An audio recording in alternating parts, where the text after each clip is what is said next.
good evening, good afternoon, and welcome. Welcome to GBN's coverage of the 2022 Grenada general elections. And we're dubbing this Decision 2022. And I know, of course, that everyone in Grenada, and I think beyond, even in the diaspora, they're awaiting with a bated breath as to exactly who is going to come out victorious in this all-important general elections. We're here to cover this for you, and we'll try to give you, of course, the results as they're coming. They might just be coming in fast and furious as we speak now. I think it's just about getting ready for the polls to be closed, which should be about 5 o'clock this afternoon. Let me just quickly introduce you to our panelists, and I am Stephen Sumwum, just in case you missed it.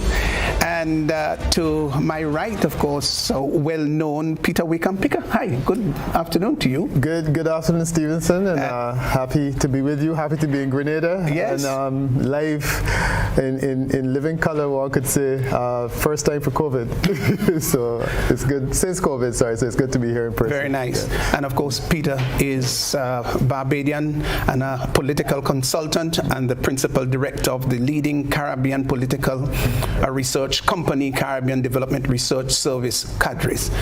So this, of course, this organization's been looking at particularly Caribbean politics and, of course, elections throughout the regions over the years. So he is no stranger, of course, to the politics in the region.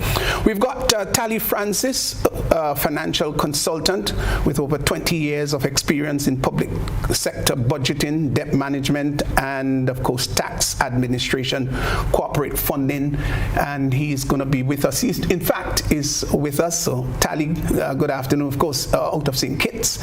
And we also have Dr. Decima Williams, of course, no stranger, and she has just intimated to me off air that she's still up there in Grenville and has no desire to leave at all. Dr. Williams is a Grenadian diplomat and former ambassador to the United Nations, and she's currently a strategic advisor to Oxfam and climate change. She holds a PhD from the American University and a bachelor's degree from the University of Minnesota. So we're going to have her around, and she's going to be filling us in with quite important details, of course. Then, of course, we will have a little later on Beverly Sinclair, journalist. So she's going to be in. And we have Dr. Damian Graves, Assistant Professor, Department of Humanities and Social Sciences at the St. George's University. He's just popped in here at the studio, so we're going to be hearing from him. So we have noble gentlemen and, of course, noble women that we'll be hearing from as we cover the 2022 Grenada general election. So, Peter, let me go quickly across to you and let me say welcome to you, and then I'm going to go to the rest of our guests. Okay, well, thanks. As I said, it's good to be here. The question, of course, is what's going to happen today? Yes. And I think that is the key thing on everyone's mind. I think the region is extremely keen on knowing what happens in Grenada. Grenada elections have been pretty much predictable for certainly the last 2 terms. You have an unusual situation in which you have a prime minister that has been able to win all of the seats, not once, not twice, but 3 times, and he's been able to win them from government and from opposition. So Grenada is an interesting model for the rest of the Caribbean, and we're keen to understand what is happening here.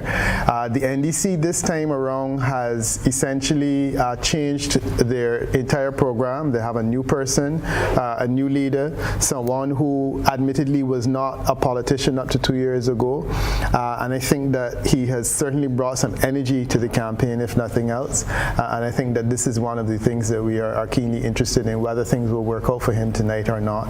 And of course, Dr. Mitchell being, I believe, 75 years old, the question is, will he go out in a blaze of glory, or alternatively, will he go down in flames, one could say. I think that will be the interesting thing to find out. I don't know how much time we have, if you can chat a bit. Well, we'll have to go across to Decima and also Tally. Dr. Williams, good afternoon to you and welcome. Let's hear your lovely voice. Good afternoon, and thanks to GBN for inviting me on. Shouldn't say a little late, but a little late, and here I am. I want to congratulate the Grenadian people for getting out and voting, apparently in large numbers. I haven't yet seen the figures, but there seemed to have been a very wholesome participation earlier today. And that means that people are exercising their right. It's a political right, and it is one that, especially us as post-colonial people, we fought for. So that's important exercise. And I also want to congratulate all the candidates who presented themselves and, took sacrifices and campaigned and so on. And to look forward, as our first panelist has said, to, what is the message that will be taken or it will be given out of this election campaign, whether there will be the strength of continuity or the appeal and the promise of change. And in that sense, it is a slightly different or more momentous election than perhaps previously. And in large part, I think the NDC has injected new energy into the election that has made it quite interesting, quite exciting. Tali, good afternoon and welcome to Decision 2022. You're over in Atlanta, I think it is, although St. Kitts has to be a darling. But what Yes. do you welcome again, and just give us a bit of your thoughts about the 2022 elections. Yes, thank you, Pastor. So glad to be with you and with this panel. I think we have a very momentous, as Dr. Desma said, election process that has just taken place, and today, Decision Day, is a very important day. I think it would end up being in the history of politics in Grenada as well. It is not vastly different from other instances in which the electoral process was injected with new energies, such as the 2003 or so, and that you can see that with that injection, we have reports of a very high early voting turnout, and that's also very significant. From my part, as we begin, I would like to say that one of the things that I normally look to hear from the observers and from the media between morning and around midday, 1 o'clock, as to whether or not there has been any hiccups, and how has the process been. And from all reports that I've been hearing so far, unless something dramatic happened in the afternoon period, it seemed that we have a very smooth process, and except for a few instances that were mentioned, this is something we have to commend the electoral office, commend the process, and commend our people for being very patient and mature in this franchise exercising process that we have seen it happening today. And I think I would just want to begin with those comments. Yeah, let me just quickly ask you though, has this elections generated more interest on your part than maybe those of yesteryear? There are two main reasons that it generates more interest. If let's say on the surface, the first reason is that we actually have the dynamics of youth and experience, sort of like fighting each other. Experience is seeking to be in continuing, and youth is seeking to really bring a new perspective. But in all of this, we find that there is some resting on the old principle of trust. That is really where the whole campaign seemed to really rest. And this additional energy is repeating what happens when new blood comes to the fore, mainly because we're finding that our political process has not been very mature in what we call succession planning and in providing continuity within the ranks of the respective parties and so. So for that reason, and for the other reason that, this election is happening in the midst of an international situation that is in Grenada, we're very aware of what it is. We know how it can affect the country. And so we are like just before the last 2 or 3 elections in the Caribbean, but we're in the middle of we don't even know if it's the tail end of the pandemic. We have all these economic situations, the war in Ukraine, oil prices, we have, all these sort of things that are weighing on us from an external point of view. And for that reason, what is taken on from here is important from the electoral point of view as well. Dr. Decima Williams, I'm going to come across to you now. What did you observe during your discourse today at Grenville or maybe St. Andrews proper? What was the turnout like? Were you able to make any particular observation? Thank you. Well, St. Andrews, we have 4 seats up for grabs here. And the issues of gender come to the fore. We have 4 women campaigning for one party and 2 for the other. And it's an area that has suffered economically pre-pandemic, certainly during the pandemic, and now as we're coming out of this first phase of the pandemic, if that's what it is, we have really an economic pressure in very high prices, continuing unemployment, the erosion of small and medium-sized markets and economy. So against all of that, we saw very early this morning a very strong turnout. And then we saw later in the day a little bit of a tailing off. And perhaps now, I haven't followed it in the last hour or 2, we might see another surge before the polls close. So I think there's going to be here, based on the campaign, based on the conditions, based on people's alertness, we are going to see a high voter turnout. And that a high voter turnout tends to augur well for newcomers. It tends to. I'm not sure what will happen in this situation, because as you know, in the last election, I think up to 10,000 persons did not vote. And I understand that almost 9,000 new voters have been registered. So that might mean that there is a surge, an injection of 9,000 new voters into the system at least, some of which will be here in St. Andrews. So that's interesting and useful from the point of view of the exercise of democracy and from the point of view of understanding and observing where did these new voters cast their vote, in what direction. We're speaking about the 2 main parties, but there have been we must also note that after a long time, yes, the GULP has put up some candidates and yes, 1 or 2 independents and so on. So the race is fulsome. It certainly is on. So, Peter, I'm going to come across to you. A couple of days ago, I had an interview with the Prime Minister. I don't know if you were privy to it. And he suggested very strongly that the naming of Deacon Mitchell, for example, was something of a negativity for the NDC, and that it was a bad breath of air, if you want to put it that way. Are you of the same opinion?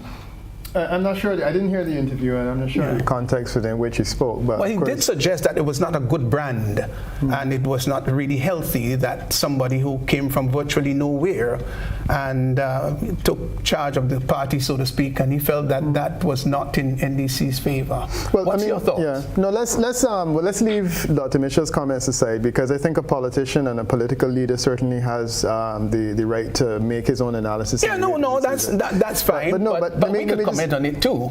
Based upon what you have seen, whether it has. But just give me the opportunity to respond to the question, and I'm going to tell you from my own perspective.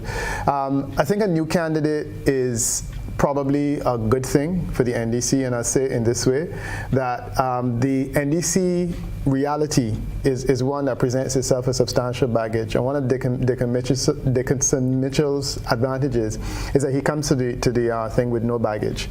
And I'm saying let's leave the political thing aside, and let's look at the reality of how he presents himself. So I'm saying from my perspective, he has an advantage in that he comes to the fore with no baggage.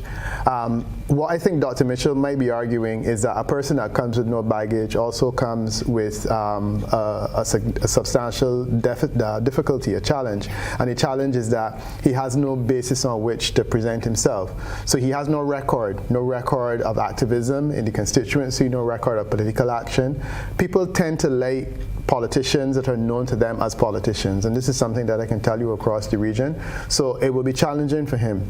Having said that, however, the position that he's coming from with regard to the NDC, and the NDC that has had such substantial challenges over the last 15, 20 years, I think that someone without baggage is a good thing. I was making a comment to someone earlier that he is one of the few people in politics in Grenada that would have been in diapers or in primary school during the revolution. And I also think that that's a good thing for him because he doesn't have the baggage of that, having to take a side one way or the other. So I think that there are benefits to his freshness and newness, but there are also challenges that it presents, because any person who comes into politics and 2 years later decides to challenge one of the most successful political leaders in the Caribbean is going to have some challenges on their hands in terms of presenting a brand, in terms of marketing and whatnot. So I do see where Dr. Mitchell is coming from, but I'm saying let's leave that as the analysis of a political leader that is, of course, making a political point. And let's say that there is another side that one can look at it. But I also wanted to make some comments on this whole issue of voter turnout. I don't know whether the voter turnout will be high or low today, and I think that we make assumptions based on lines at the polls.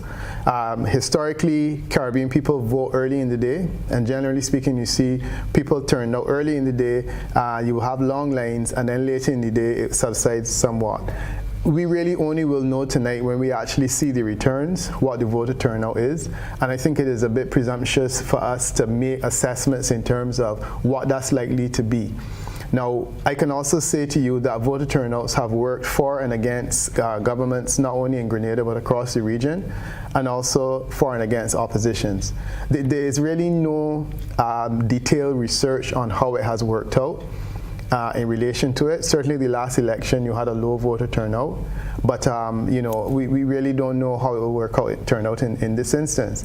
I had prepared some information for you in relation to voter turnout within the context of COVID, so maybe at some point in time the producer can put the data on the screen and we can have a bit of a conversation about it in terms of the kinds of voter turnouts that we have been seeing during COVID. And I think that this election has an interest for me because it is the first post-COVID election for all intents and purposes, and we've had quite a few, but there's a post-COVID election, and this is the first one in which people are voting without masks, without all of the baggage associated with COVID, and we hope that it means that people will come out to vote with a new vigor in the way that they were attending political meetings with a new vigor. That was also a difference in this election campaign, because all of the other ones in St. Vincent and St. Kitts and Barbados and so on, you had virtual meetings. You had real meetings, and it appeared from what I could see online that Grenadians were anxious to go to political meetings in the way that they went. They had the banter and the back and forth, and you had the mass meetings, and people were anxious to get into that. So hopefully we can get the stuff on the screen, and then maybe we can have a bit of a chat about what we're seeing in terms of some of the trends and what the expectations are for later tonight. Okay, well, certainly, if once it goes up, we'll check to see whether our technical personality would be able to put that up and see what we can glean from it. But let me go across to Tali. Tali, let me just ask you, from a St. Kitts context, of course, Grenada, as Peter just said, is post-COVIDic. What was the situation like, for example, in St. Kitts, and some of the challenges that that country had to face in preparation for its general election, and how did it affect it? Yeah, that was during COVID. That was a COVID one, yes, and I'm sure Peter will have some information on that as well. Now, during COVID, we actually voted with masks, as he said, and we also voted with all the protocols, distancing, physical distancing, and so on. So you could imagine the lines had to be long, and so that electoral process included a few very innovative things to match the fact that you were in COVID. For example, they made it public and clear, you know, the elderly folks and the folks who are not able to stand in these, you know, long this physical distancing lines and so on, they were actually allowed to advance to the fore. That's one example of the things that was done. You ask about how it went there. People turn out in high numbers as well, because what happened in the St. Kitts, remember, well, you may not be too aware, we had the factor of the incumbent being there for a long time, and a wave came. He had a division in his party at that time. Then a wave came. There was a separation. He avoided he went ahead of a no confidence motion, the incumbent, and then the election date was called. And what happened is that opposition parties, together with a faction from the ruling party, ended up forming a coalition government, a unity slate to go into the elections, and they eventually formed the government. There was a wave, pretty much like the wave and the energy that we saw towards this election today, happening during those days, even though you were in COVID. And that is how we went through that election. The coalition actually won the poll at that election, and the people continued on there. So we are today in a 90-day period of preparing for another, because the coalition has not stood up. It's second term, but I think that should say, whatever difference there might be, it's very difficult to compare like with like in this case. But yes, from the point of view of the level of voting and so on. Peter mentioned earlier on the voter turnout. I think what I believe Justin was speaking about the same thing. We were seeing an early morning voter turnout. That is not a very, very let's say very common thing in Grenada. We do have early lines and so, but generally that heavy turnout in the morning that was reported in the press, it's we could say that today that would have been something that is not always happening in previous elections. Okay, Dr. Decima, are you a happy person that we've got this, what we'll put it in quotes, post-COVIDic elections, rather than having the challenges of being right in the middle of it, so to speak, and how much this has done positively for Grenada's politics and welfare as a whole? I think that the COVID protocols that were required would have been brought forward. We would have learned some things, some discipline and some cautions and some caring and so from that. And some of that would have impacted today. I think there was a sign up in my polling station that said that the masks were required. So although it wasn't very rigidly enforced possibly, I think people still use some cautions. But the advantage, I thought, was that there was a sense of normalcy or relaxation, if not full freedom, that would have encouraged a wide variety, especially older people, to go to the polls.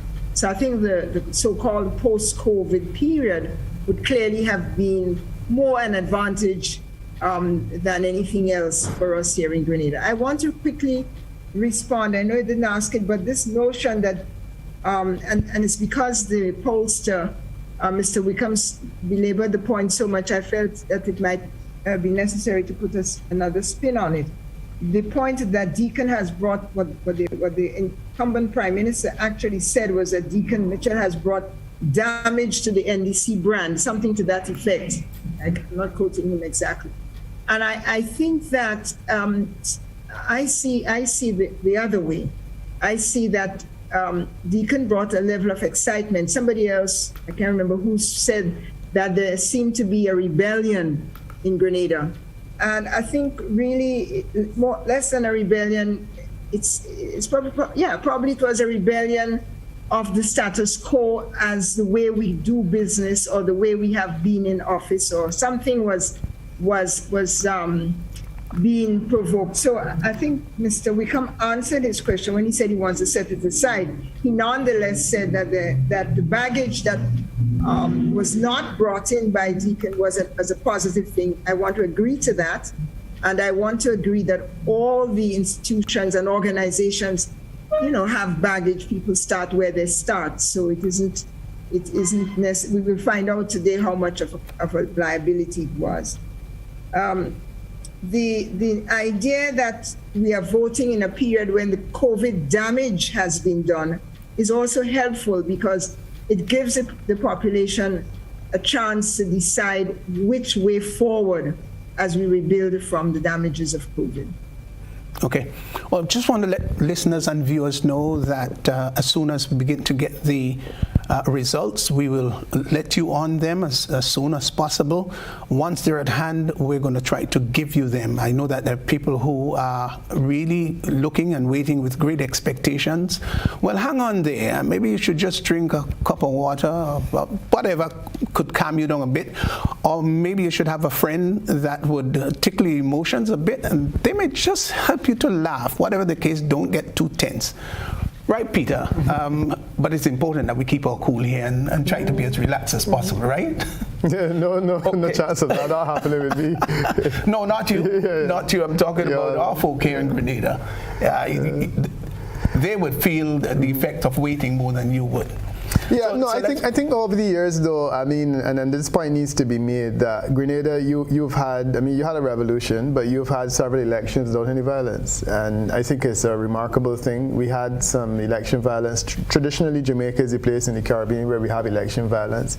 St. Vincent and the Grenadines, we've had on the odd occasion, but your elections here have been smooth and peaceful for the most part, and I think that Grenadians can congratulate themselves again tonight for an election that was violence-free.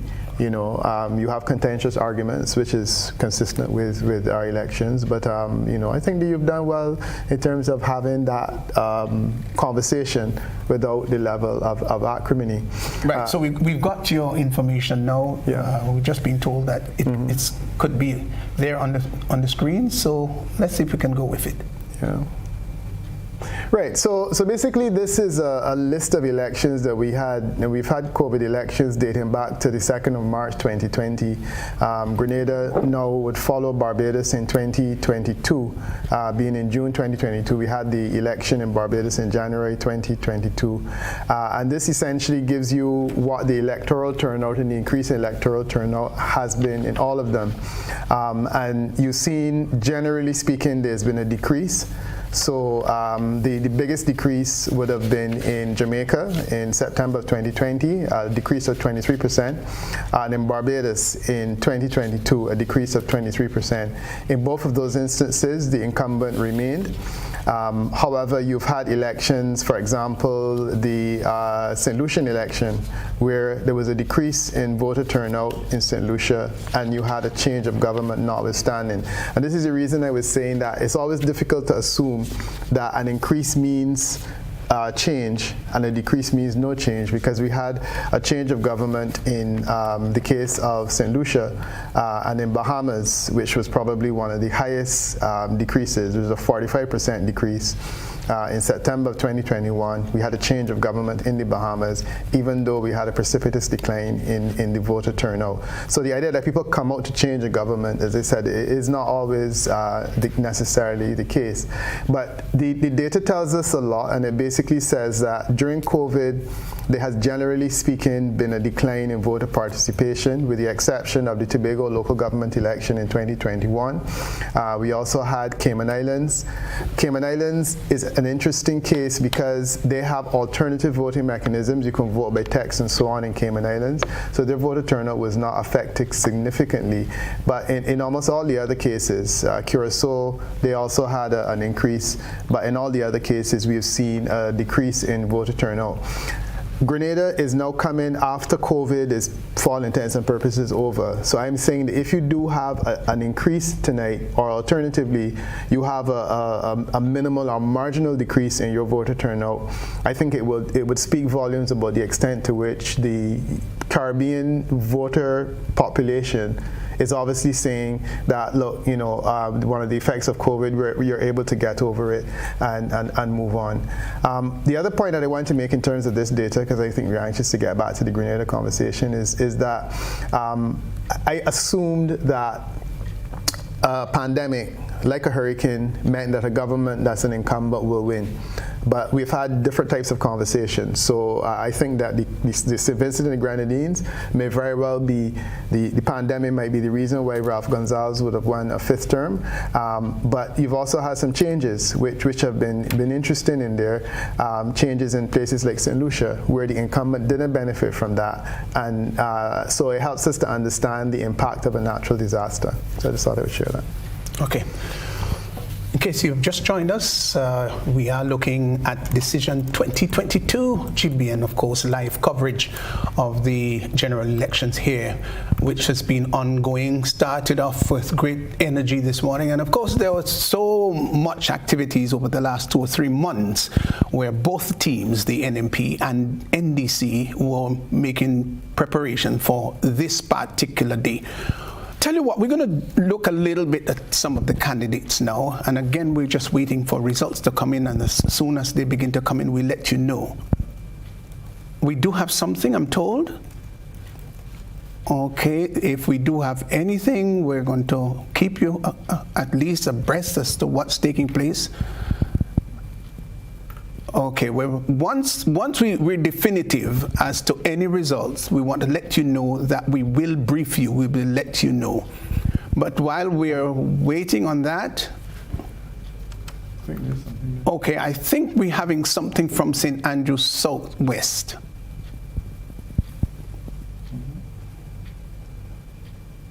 We're having something from St. Andrews Southwest.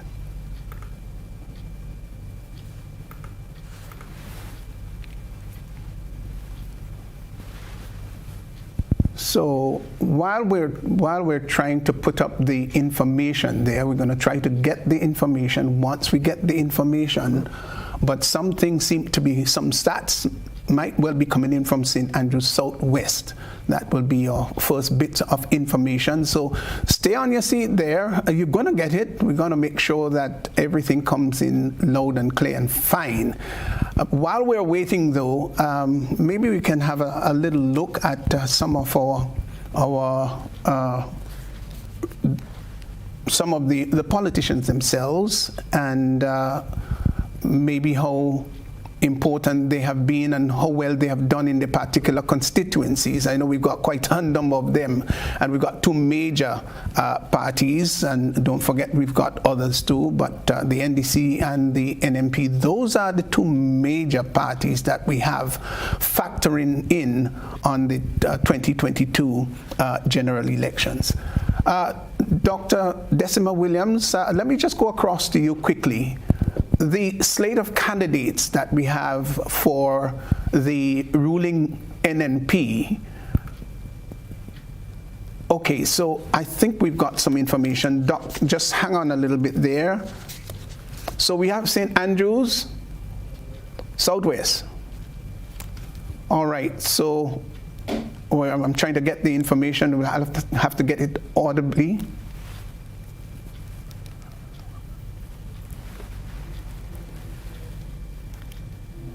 St. Andrews Southwest, we're told. Okay.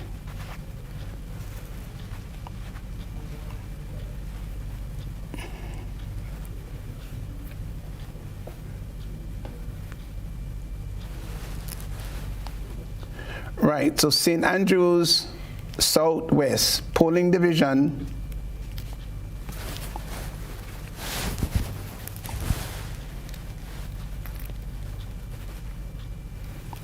Okay, so let's go again. St. Andrews Southwest, polling division. CO1. CO1.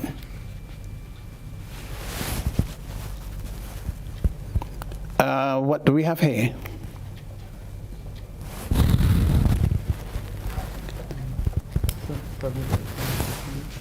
Okay. So Peter, you just got to swing this across. Let me walk us through. Basically, what we're seeing is that there have been 135 votes counted in CO1, which is the Sister Munich RC School, Roman Catholic School. 76 votes have been cast for the NDC in the shape of, or in the name of Lennox Andrews, and 58 votes for the NNP in the name of Yolanda Holsford, Bain Holsford. In that constituency, there currently is 153 votes in in that box, CO1. The point has to be made, however, that you have CO1 through to 6. They're all part of that CO area. It's all part of the same area, and it's difficult to draw conclusions based on the fact that you just have that one single outcome. There is an NDC lead in that box. However, it is entirely possible that that box may have had a different type of shape in the previous election, and there's no telling what it would look like. What I can tell you, however, is that St. Andrews Southwest box is one in which the NNP held in the last election a 56% of the total support. Of course, it was an NDC seat. I wouldn't say it was a stronghold. 56% in our terms, electoral terms, is not a safe seat.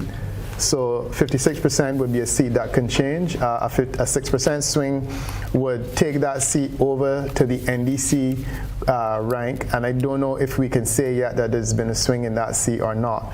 But it is not necessarily one of the safer seats, and it is a seat that could convert if there was a swing that's as high as 6%. But as yet, no ability to measure the swing because we don't have a complete box count in that instance. So we just leave it there for now. All right, just repeat it there for us, right, Peter. so My devices just have a little problem, so we're going to get that sorted out. Right, so the viewers can see on the screen, we're looking at CO1, which is the Munich Roman Catholic School. 76 votes cast for Lennox Andrews and 58 votes cast for Yolanda Bain Horsford of the NNP. NDC with 76, NNP with 58, 135 votes in that box. And as I said, that is part of a larger conversation where you have 5 or 6 other boxes. And I think that they're refreshing now, which suggests that there's some other results that may very well be coming in that instance. Yes, well, it's pretty early still, and I know that the St. Andrew constituencies, obviously, those are very important constituencies for both teams. And generally it is felt that the party that does really well, incredibly well in St. Andrews, they tend to come out pretty strong in the elections too. So the reason why there have been such great emphasis in that St. Andrews quarter to make sure at least that either party make sure that they win and win very well. So we just got our first bit of information, and that's of course where we've got Lennox Andrew and Yolanda Bain Horsford, and it's 76 to Lennox and 58 to Yolanda Bain. Still early. I just want to comment a bit in terms of the seats that we really need to watch, the constituencies that we need to watch in this election. Like I said, you know, that is one of the middle range ones. Of course, the strongest seat in the country would be St. George Northwest, and we know who holds that one, which would require a 36% swing, and I don't think that we're going to see that happen tonight. St. George Northeast would be the one that has the minimal swing required. I think that's one of the marginals.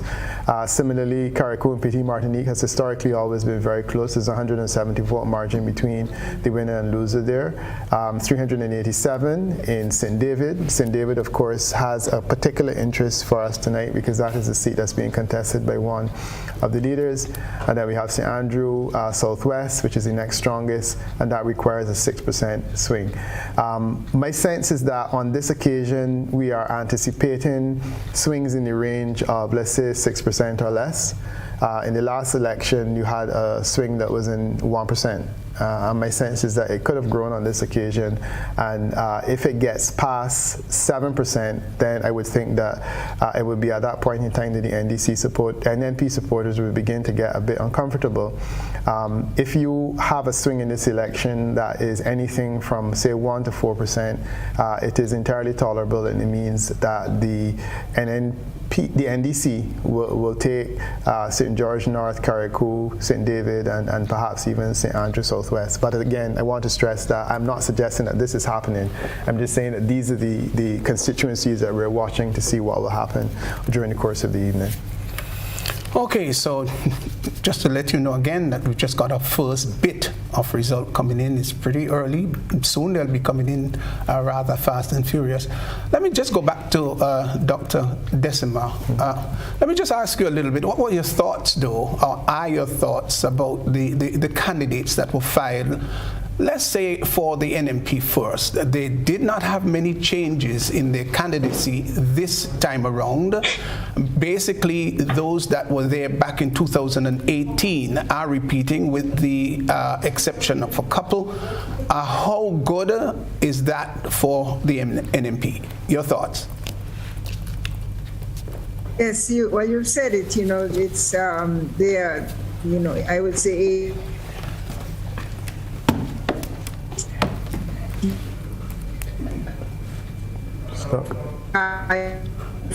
% or more, their own entities starting with the Prime Minister. This is part of what we are seeing, what again somebody called the rebellion, and I'm happy to accept that, because I think the newness of the other candidates, especially the NDC, has injected some newness, and that newness has scared some people, and it has energized others. So the fact that you have young people, you have women, and it's really important to have a decent, an adequate and equitable showing of women as a public policy concern.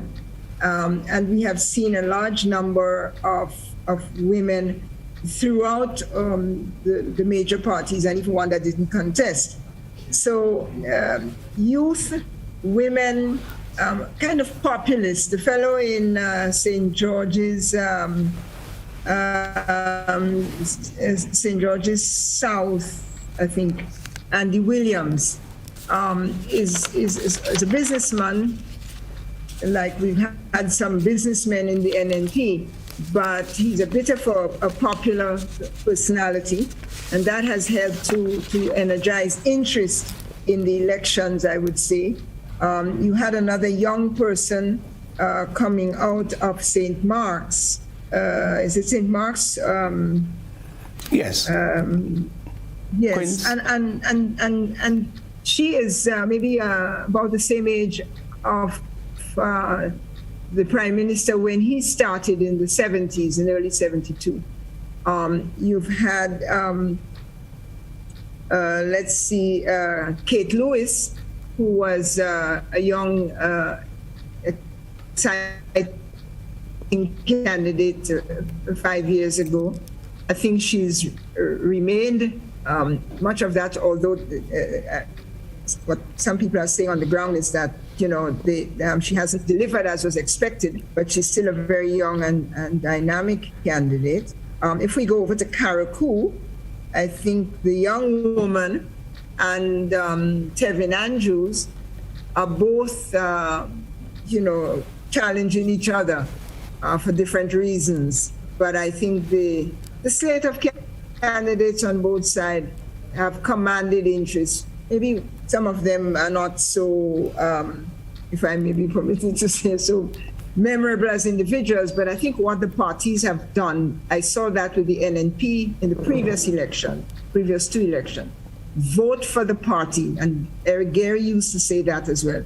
Vote for the party and less emphasis on the candidates. And that strategy might have been adopted now by the NDC, where not all the candidates are nationally known entities, but the party itself put them up as persons to vote in voting for the party. So this has injected some new interest in going out to vote, and that augurs well for our democratic participation. Okay, so we have just got some results in. Just to remind you, just one coming in so far, and that's in the St. Andrews Southwest. and we've got 76 NDC and NMP 58. Now that's pretty early days, very early days, and there's absolutely nothing conclusive. So we will be waiting for more results as they come, and once they come in, we will be giving you as much information as possible as the case may be. Now let me ask you a little bit, Peter. Let's go to St. George's Northwest, for example, where, of course, the Prime Minister dominated for all of those years, and nobody ever came close to winning him. Do you think that the results this evening, rather, would be as the disparity will be as wide as it was in the former years? Yeah, I mean, that's actually an interesting question, and one that invariably the way that swing works is that the constituencies that are the strongest are the ones that suffer the most. The constituencies that are the weakest are the ones that suffer the least.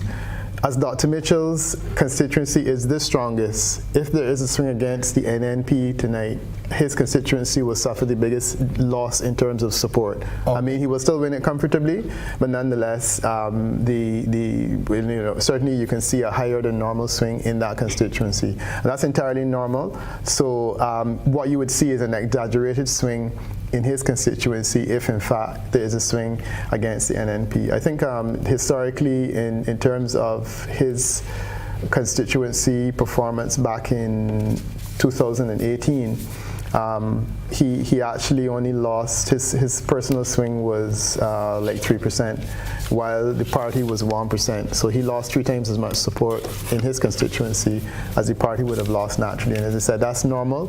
When the party increases, however, and you would have seen that in the previous election when they would have been taken back into office, generally speaking, his showing would have been probably 3 times as high.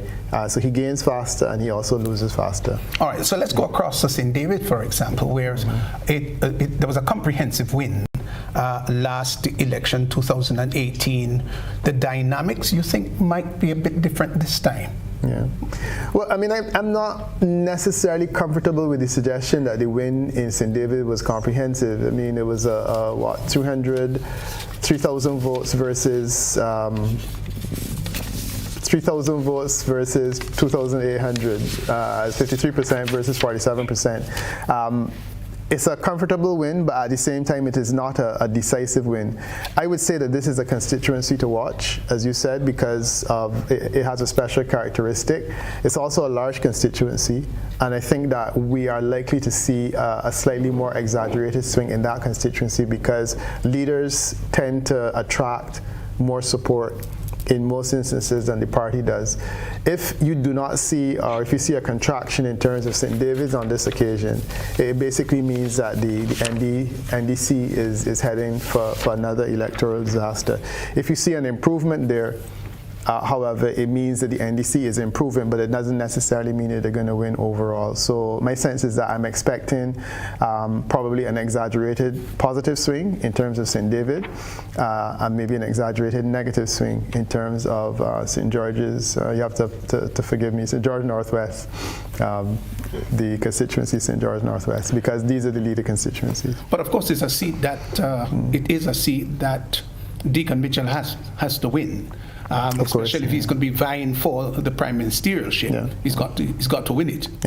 Yeah, I mean, he certainly has to win it. I would have thought that there could have been easier targets. My challenge with St. David's was the size of it, and I thought that he could have given himself an easier effort in terms of taking another seat that was slightly less challenging in terms of the number of people that he had to cover. But one has to admire his tenacity in saying, if I'm going to win this election, you need to take on the hard targets. He chose a seat that he's comfortable with, one that he lives in, and he said, I have an advantage in that I have what I call a hometown advantage. I've never been persuaded that the hometown advantage is particularly useful in the case of any place in the Caribbean, quite frankly. But nonetheless, I think it is a gamble that seemed reasonable in that he's taking on a constituency that is not necessarily the easiest. If he wins it, people are going to say that he worked hard and that he earned it, and I guess he wants to earn his keep, and that's probably a good place to start. Tally, what's your thoughts? Was a good move on the part of Deacon or a not so good move? Could he have used maybe his popularity to go somewhere else and allow St. David's to go in somebody else's hands? What's your thought? My thought is that he has, in fact, I'm following Peter on this. I think he has decided that he will take the challenge, and that speaks a great deal too to how the electorate will respond to other candidates as well, and knowing that he is, having a big challenge and he has taken up that mantle. I don't think it's like that big a disadvantage because if he could not have handled St. David's in these difficult time for his party, I think similarly he would have had difficulty in an even easier constituency where perhaps the incumbent would have been able to throw much more, perhaps at him. Now, so it's for me, it's that's where he is. I hear Peter that hometown may not be advantageous, but he is not playing any tricks, and you can see that immediately. He is going for the seat where he lives, and he will represent. Those are his people. Those are his constituents. That's where his parents have voted. That's where he has, and the language he has used, especially in his town hall meetings, you would see carried that message as, hey, this is why I am the one that you need to vote for. Pastor, would you permit me to speak a little bit on this matter of Deacon not being the right choice for the NDC? Yeah, sure. Shoot at it. Look, I think this is something that we've seen. I'm no political analyst, of course, so I'm not really talking from that level of authority. But I will tell you, like a layman, like a Grenadian, what I've seen here. This is a party that just could not find itself for many years. Its leaders were unable to galvanize its executives and its caucus effectively in the eyes of the people. And there were some palace things happening inside it that we could hardly understand. And we had strong people in there over those years. Like you've mentioned some of them, the Nazenbergs and so forth. Now, Deacon is new as a politician. But I think those who are analyzing it on the negative side are missing some key points. Number one, he is not a new politician coming with a new party. He's not a new politician coming with a new organization. He's not a new politician introducing something new. Pretty much like Maurice Bishop, even at the time of his revolution, didn't introduce anything new.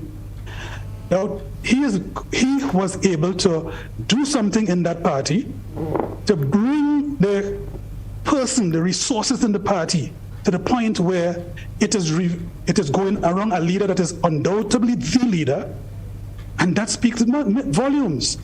So that's one thing I think we're missing. The other thing I think we're missing is that if we were, Pastor, seeing Deacon Mitchell on the platform and his young people, full stop, then you would have to be very worried as well. It means that he was coming with an entirely new organization without the benefit of experience. But you are seeing some of the old stalwarts of that party rally not only around him, they are on the platform, they were in these public meetings that we're speaking about. And I think that's another reason why I think we are not really speaking of a new politician in that sense, that the trust that people want to have in order to vote in a party with a leader is not there. I think he was able to form himself into a person that builds out of the history of this formidable party, as it were, get rid of some of the problems that made the trust and the doubts continue to exist up to quite recently, and have those who should be following him undoubtedly so. And to close this point, I would say, for me, Pastor, I always, sometimes when I'm asked, Dali, why you don't come and, help out with the situation and so on. One of the things I often say is that our upcoming generation, I had my chance. A lot of us had our chances. Our upcoming generation need our assistance to form themselves and to come forward. And I think it is to Grenada's credit, and maybe Peter Wickham might comment on this as well. It is to Grenada's credit that even in this strong two-party system, which is predominantly what it continues to be, with a party that has been having so much trouble and allowing another to be in for so long, having had the problem of that single term that we got not being able to operate it properly to have continuity with voters' support, we are able to have emerging from that generation somebody that could help us to think that even though we don't see that in the party's construct generally, but we can see that the society was able to throw up a leader of this nature once more, as it was in the 50s, as it was in the 70s, and as it was somewhere around the 80, 83, 90 kind of thing like that.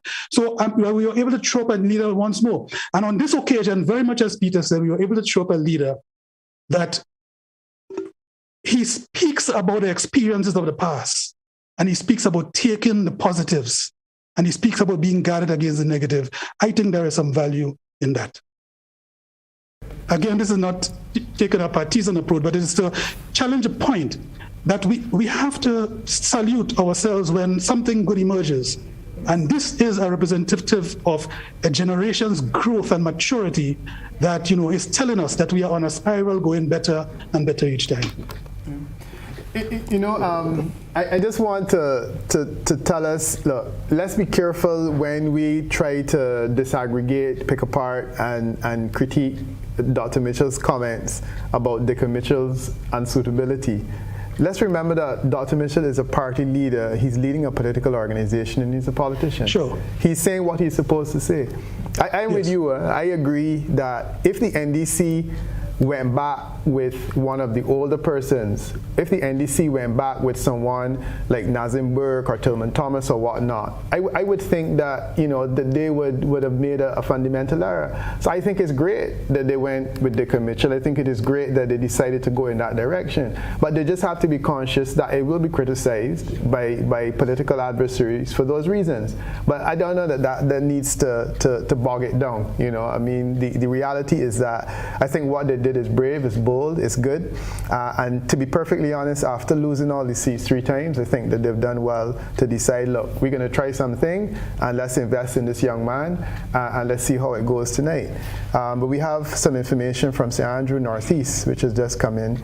And again, this is information from polling boxes. I'm not really able to see the polling boxes that the information is in, but we have two results basically. Yeah.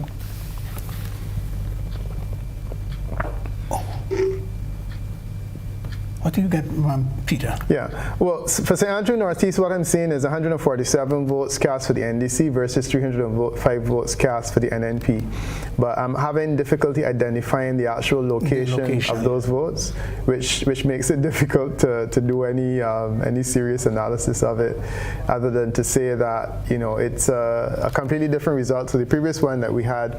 But again, we don't know the comparative base on which it was cast in the previous election, so it's difficult for us to do that type of detailed analysis.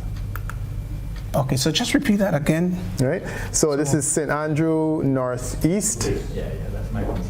And we have Tessa St. Cyr. She's a candidate for the NDC, and she has 147 votes. The NNP candidate, which is Kate Sicker-Lewis, 305 votes. Yeah. 305 votes. And again, we don't have the capacity to locate those votes anywhere, and as a result, it's difficult to make a comparison. But this seat, St. Andrew Northeast, I can probably just give you some information on it. It's a seat in which the NNP has 58% support. It would be an 8% swing required to change that seat, and if we saw a trend anything other than what we are currently seeing in St. Andrew Northeast, I would say that it would be looking, it would raise some danger signs for the incumbent. Those results are not distinctively different from what we would have been seeing in terms of the 2018. So for St. Andrew Northeast, 58% support for the NNP, 8% swing required, 628 vote margin that needs to be made up from 2018, and what we currently have is the indication that there's a narrow lead there, but again, we don't know what the areas that we were counting were. Do we have something else coming up from Northwest? St. Andrew Northwest. Mm-hmm.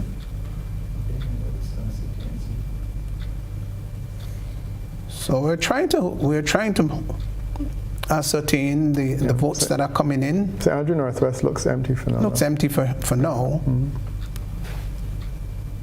Perhaps we can just take a quick comment here about the nature of this campaign, Pastor.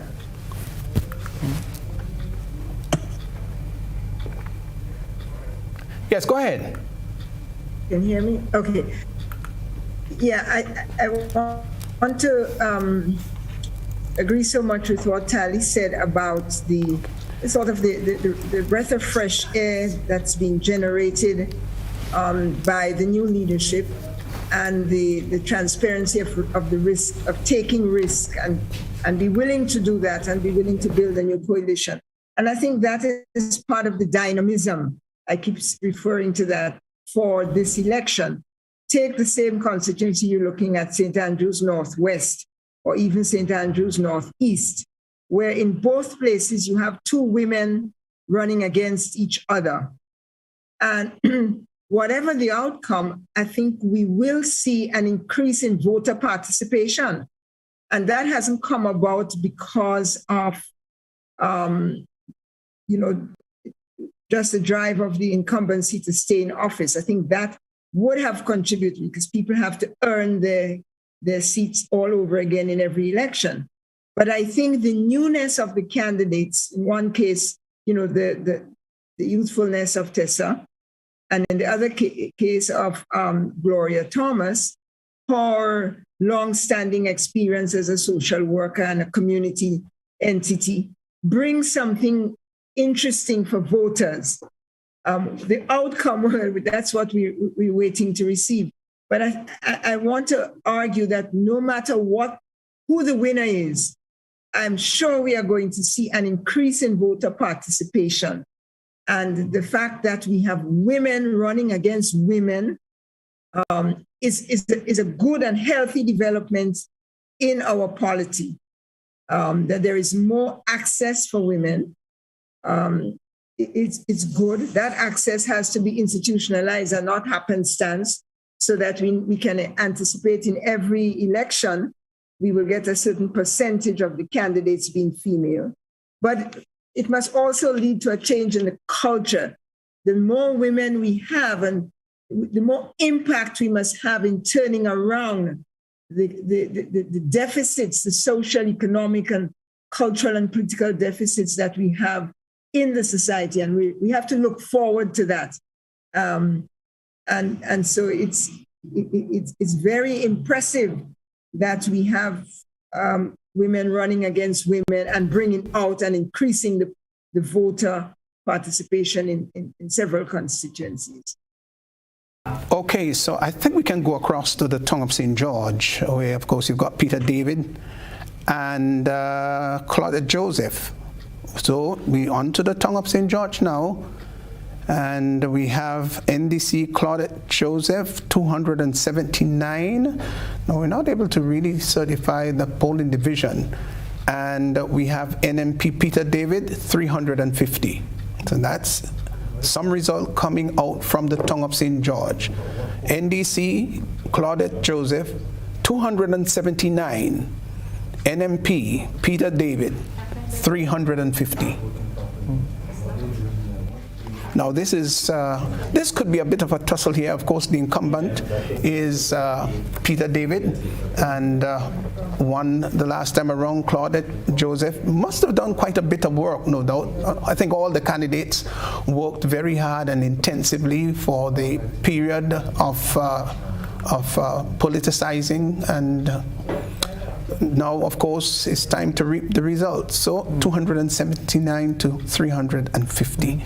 We're just going to keep surfing around to see whether we get some more information coming in. Yeah, no, the tongue of St. George is always an interesting barometer. I don't expect Peter David to lose that constituency. He's one of the hardest campaigners, and he seems to be well comfortable within the tongue of St. George. The other thing is that St. George is I mean, it's for all intents and purposes a safe seat with 66% support for the NNP. So it would be difficult to dislodge him on this occasion unless we're looking at a major landslide in the other direction. We have a couple of boxes. We have GO1, GO2, A through to A and B, sorry, and then GO3, A and B, that have all been counted. And here we have a lead of 350 versus 279, Peter David versus Claudette Joseph. In terms of what is needed in that constituency, we need a swing to convert it to an NDC seat of 16%. We need to close the gap of 826 votes. So I don't know that we are on the way to that happening yet, but again, the town of St. George is one of the strongest seats, and I don't think it would be one of our marginal areas of concern. As I was saying earlier, we're looking St. Andrew Northwest and Patrick West all the way down to see where the change could possibly take place on this occasion. And we can go back, I think, to St. Andrews Southwest, if we can go back up there. And as it stands now, where, of course, Lennox Andrew is the NDC candidate, Southwest. And we have NMP Yolande Bain Hosford. So NDC seem to be gaining there or leading there. Oh, it's... my information just faded away. So we've got, what, 231? And that's Lennox Andrews. And you've got Yolande Bain Hosford, 190. Yeah, no, we're looking at St. Andrews Southwest, you said? That's Southwest. Yeah, St. Andrews Southwest, Bain Hosford is now on 325. And Lennox John Andrews is on 307. From what I can see here, and we have a CO1. So we've had some update here. We've had some updates. Okay. Yeah, we have what CO1, 2, 3, 4, and 5 all counted. The turnout in those looks to be fairly impressive. 73%, 81%, 72%, and 60% in those boxes that were counted. Which is relatively impressive and could lead to this idea that we are having an increased voter turnout on this occasion. So in those, the turnout is really quite healthy, but currently is showing a lead for the NMP of 325 versus 307. But again, I don't know that we are in a position to make clear conclusions. The first box that we looked at, which was the CO1, there clearly was a lead in the other direction, but then that has been moderated as time has gone on, and we're seeing a slightly different situation occurring there. Okay, so we'll try to get some more updates for you. And in case you've just joined us, we're following the 2022 general elections here in Grenada. The results are coming in, albeit a little bit slowly, but as time goes on, obviously it's going to be much quicker.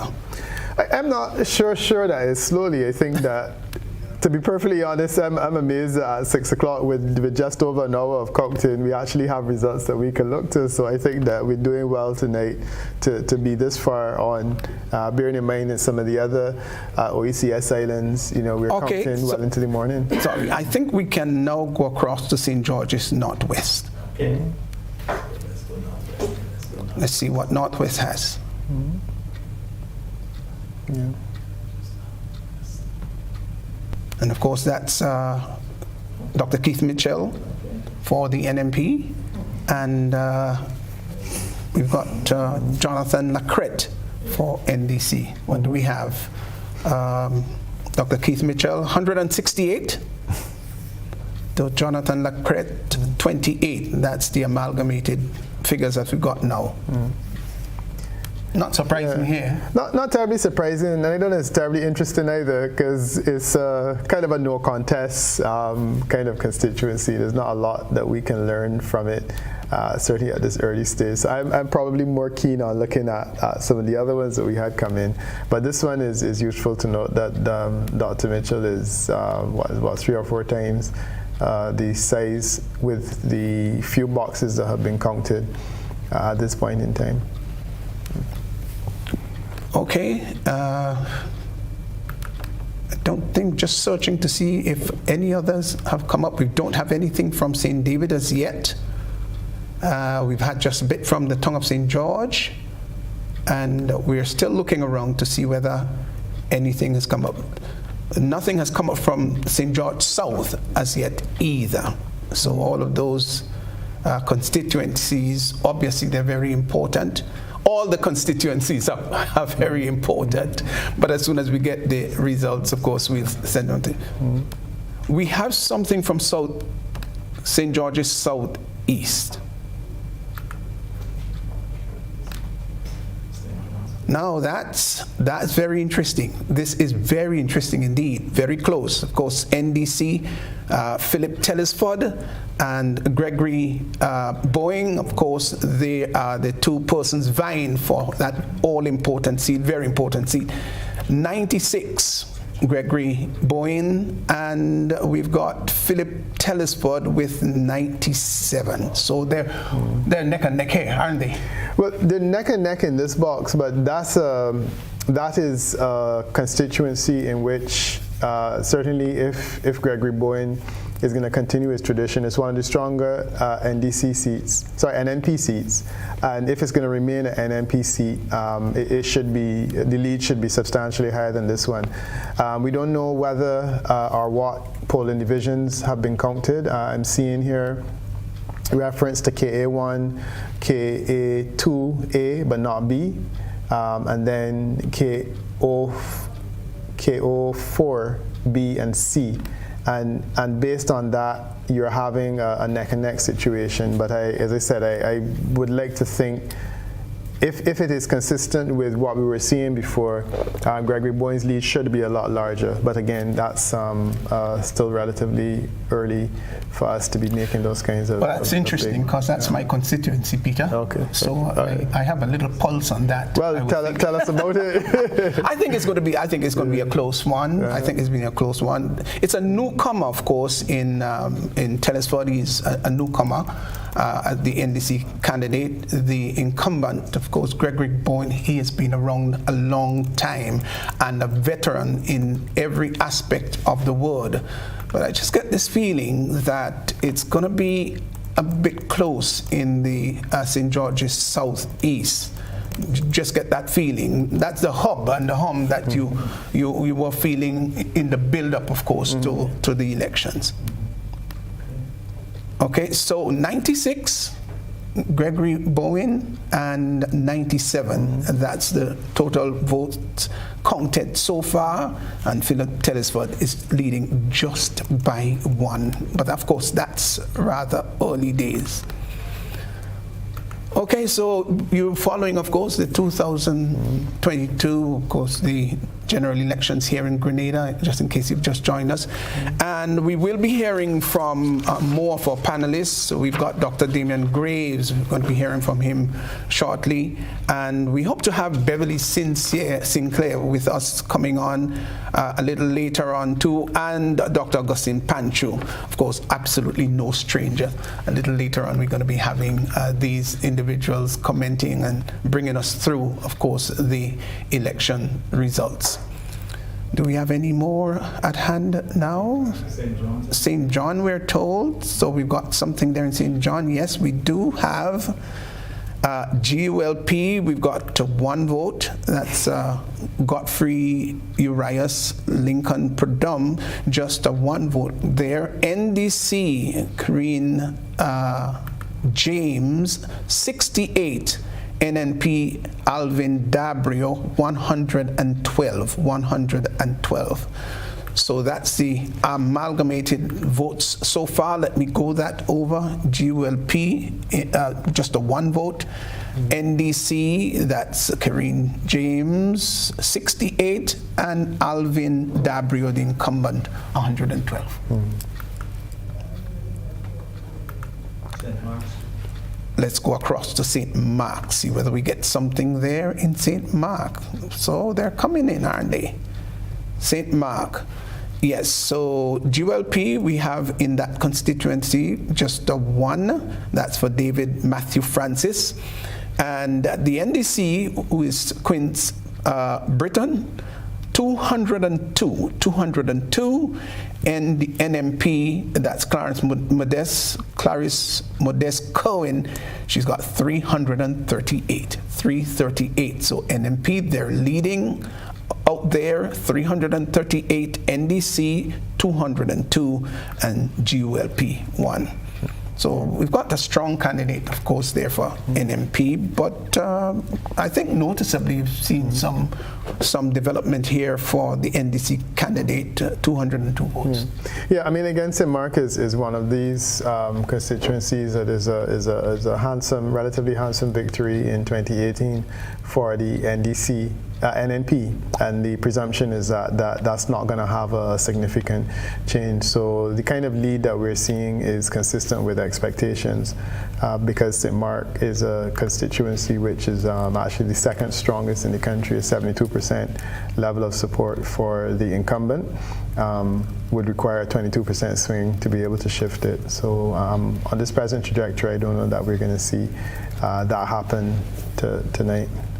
But noticeable increase has there been when we compare from to the last 2018 elections, I would think?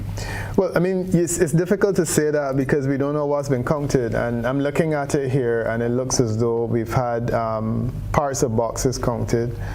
We have secondary schools, St. Mark's, A and B, but not C. Sorry, A and C, but not B.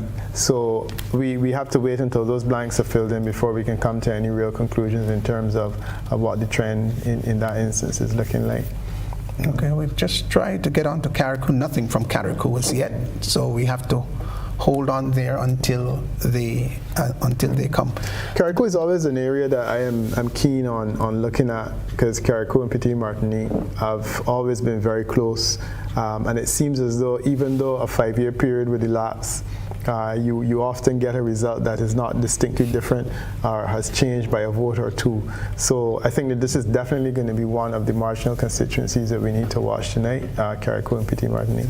Okay. Dr. Williams, so far, any surprises? The numerical as well as the rate of change have gaps opened up or have gaps closed? It's a bit early to see that in the aggregate, but I think in St. Andrews St. Andrews Southwest, with Lennox Andrews and Newland Bay in Horsford, is it correct that 85% of the votes are in? And perhaps Wickham can help us compare that to 2018. What was the number of votes for the winner and the loser? And where are we this time around? Because that will go back to the argument that there's been a bit of a groundswell, as I said, with the increased registration and voter turnout, and so are we seeing that actually constituency by constituencies? So I'm looking at that now. Yeah, the problem is that you're right that it seems as though 80% of the votes have been counted, because we're seeing here the total votes cast is now 1,154. The problem is that the updated information we have isn't matching. So it's telling us about 231 versus 190, which is clearly not correct. So had we had that information, I agree with you that we could make a reasonable projection, but for the time being, I think that we can't really do that reliably, because there's something that's out of sync in terms of the numbers that we're seeing. Yes, we were trying to look at the St. Andrews Northwest, and we're not getting the totality of it. We're seeing information for NDC, but we're not seeing anything for NNP. So we'll have to wait until we get a bit of an update concerning that St. Andrews Northwest, where you've got Gloria Thomas and Delma Thomas. So we have the NDC's information, but not yet coming up with the NNP, which of course is Delma Thomas's. So that we'll have to wait, see whether the refreshing of it would bring up the details. We'll have to wait. We won't give you any information about that constituency until we get what the NNP has. Only the NDC's information is up at this moment. So we'll wait, and once we get that, we're going to give you both of them. Yes, Dr. Williams, were you through with your comments? Well, yes, but just an observation, since you want us to laugh or to lighten up, this is another reason this election is interesting. We have 2 Mitchells, 2 Andrews, 2 Thomases, so you have to kind of keep your head on to know which one is which. Yes, and a Mitchell will turn out to be the Prime Minister, though. We'll get a Mitchell. A very unique situation in Grenada. Very unique it is. Yes. We'll get a Mitchell, and we'll get a Thomas. We'll get a Thomas from St. Andrews Northwest. I mean, you were making a point earlier, though, about the presence of women candidates, and I think it's useful for us to mention, even at this stage, that Grenada has had a revolution of sorts, not only the one in the 1970s, but you've had a second revolution in terms of female representation, because the Grenada has an enviable number of women in parliament within the OECS and regionally, and I think, again, this is something for which you can congratulate yourself, that the numbers of women in parliament has appreciably grown in Grenada, and it seemed to have happened so quickly. So you have one of the highest ratios now within the OECS and within the region. So hats off to you in that regard. Okay, viewers, listeners, we want to say a special thank you, of course, to Dr. Williams and, of course, Tali. We want to thank you so very much. So they're going to be giving us their final thoughts, and we've got a couple of other panelists that will be coming on shortly. So, Tali, what's your final thoughts before you leave us? And then we're going to ask Dr. Decima to share hers. Yeah, well, thank you very much. I'm happy to be on the panel this early, and now I can go and relax and enjoy the anxiety of taking it down to the end. But just to close on thought, just to say that I think our people have done quite well to bring us to this position.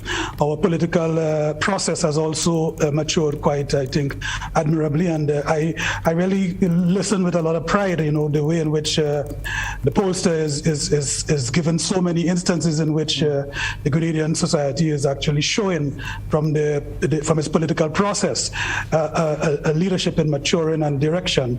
We may have areas that we do have to pop up on, of course, but definitely it's refreshing to hear this as well.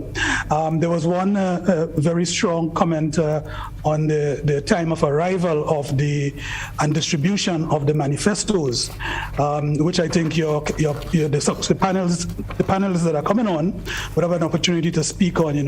I just want to drop a comment on that to say that in the way in which this campaign developed, the way in which it came through, the surprises also that came through with it, and also the fact that we are in the era of social media has given the politicians an opportunity to bring their messages to the people. The content of the manifestos were known so long before, even though we got the documents later on. And the initiation of this content began for the NNP perhaps since the time that the referendum was put forward, and for the NDC since the time that they began to do the congresses that reorganized the leadership. That would leave me with that. So I think the voters are today voting not based on a document that came out, but based on the issues that were well and ably put through in the media, the social media and public media during the period. Thank you once again for having me, and I'm still present, though I'm not on the panel. Yeah, thanks a lot, Tali. I appreciate you very much. Dr. Williams? Thank you. Just to close the point made by Wickham that, in fact, the Grenada is leading in the Caribbean with the percentage of women in parliament. It's now 45%, one of the 9th highest in the world. So we have made significant progress in terms of women's access to political participation and holding office. What we need now is to measure and to monitor the impact that is making in changing the political culture, towards more inclusiveness, more partnership, more attention to social issues, more harmony, more peace, more politics as something honorable rather than something that is despicable. We need that. It's not only women that will do that, but I think clearly the participation of more and more conscious, connected women connected to the popular base will help with that. So that's one of the growth and innovation in our political culture. I also want to say that I think this election does take us further in terms of people's power, into the right to participate. I know that the Prime Minister has said that this is the last rally he will attend, or the last time that he will lead the NNP into an election. And that itself represents a big change, and it certainly puts on the table the potential of a leadership transition in NNP. That is change. That is something we can look forward to. That's the transition of power. And I go back to the point of what has the NDC and its new leader brought to the table. I think that they have brought quite a bit of newness, and in terms of the proposals, the membership, the participation. So I think if you and a certain, both parties have put forward, allowed people to be, have an emotional impact on the public. I know when you see NNP supporters, they tend to be very emotional over the several elections. They've been very emotional in elections. And sometimes the NDC participants have not been quite as emotional, except now. So I think that there is, a return to engagement and ownership on the part of voters that perhaps wasn't always there across the board. So we have to welcome that. And those augur well for the future. I want to thank you for including me, and to say, like my friend Tali, that now we can, relax and, look forward and to congratulating all the participants, and a special congratulations to whoever the winning party and winning candidates are. Thank you very much. Thank you very much, Dr. Williams.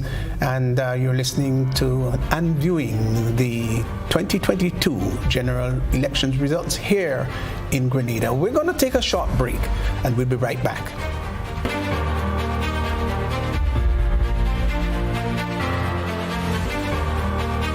Few, the strong, the elite. Grenada, get ready as our sporting gladiators go for gold and glory at the World Championships. Follow every throw, stride, and jump from July 15th to the 24th. Capture the action daily on GBN television. It's the World Championships. The dream continues. James is going to win it.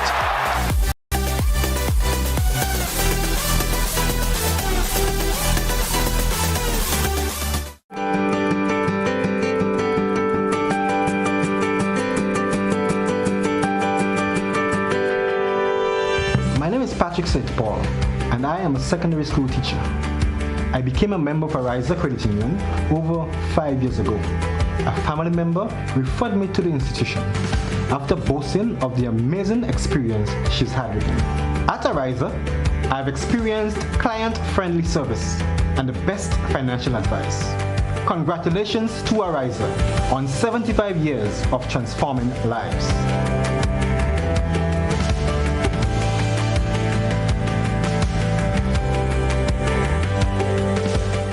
Your vehicle Beacon Insurance should never break your bank. With Beacon, you can get up to 35% off your fully comprehensive car insurance and still get full protection from unexpected damages with free loss of use, windscreen cover, and special perils. When it comes to your insurance, always be sure you settle for more. Call us at 440-4447 or log on to beacon.co.tt and get a quote today.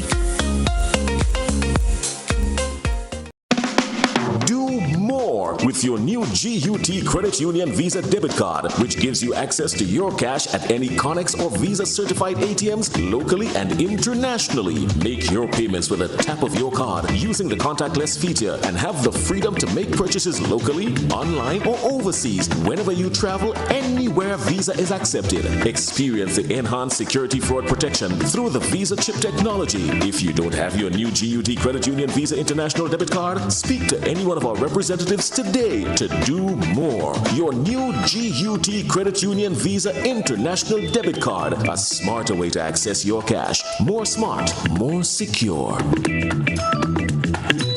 Have you heard about the new Softweave bathroom tissue with total hygiene? As hygiene and safety have taken center stage, our bathroom tissue is now manufactured with 3 different technologies to offer the best protection for you and your family. UVC light technology for a safe and effective disinfection process, eliminating 99.9% of microorganisms. Also, production at high temperatures, killing all types of germs and bacteria. And it's pH controlled with delicate fibers to prevent irritation for even sensitive skin. Softweave Total Hygiene Bathroom Tissue, available in supermarkets and shops island-wide. Visit Softweave Caribbean Facebook or Instagram pages for more information.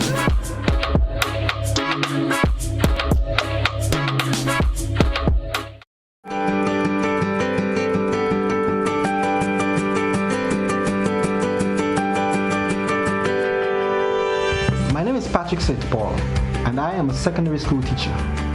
I became a member of Ariza Credit Union over 5 years ago. A family member referred me to the institution after boasting of the amazing experience she's had with me. At Ariza, I've experienced client-friendly service and the best financial advice. Congratulations to Ariza on 75 years of transforming lives.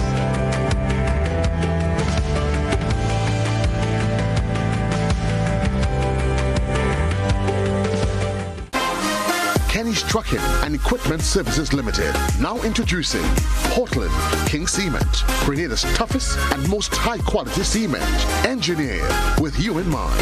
Whether it's residential or industrial construction, Portland King Cement has been tested to achieve profound results that you can trust. The choice is clear. Choose Portland King, tougher than the rest.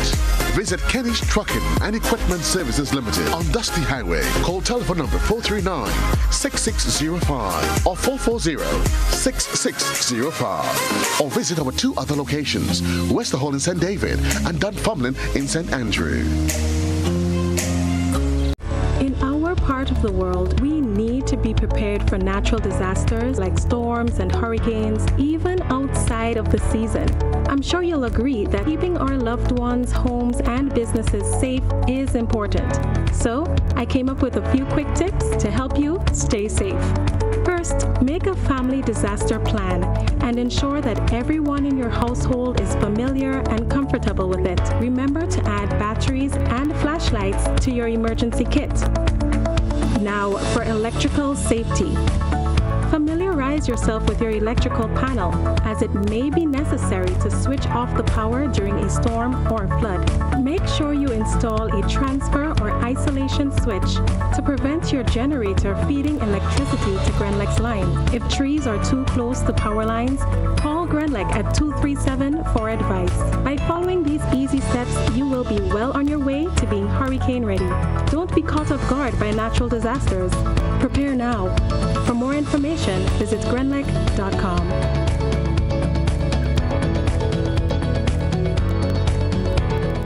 Home is easy as 1, 2, 3. Thinking about your new home? Think easy.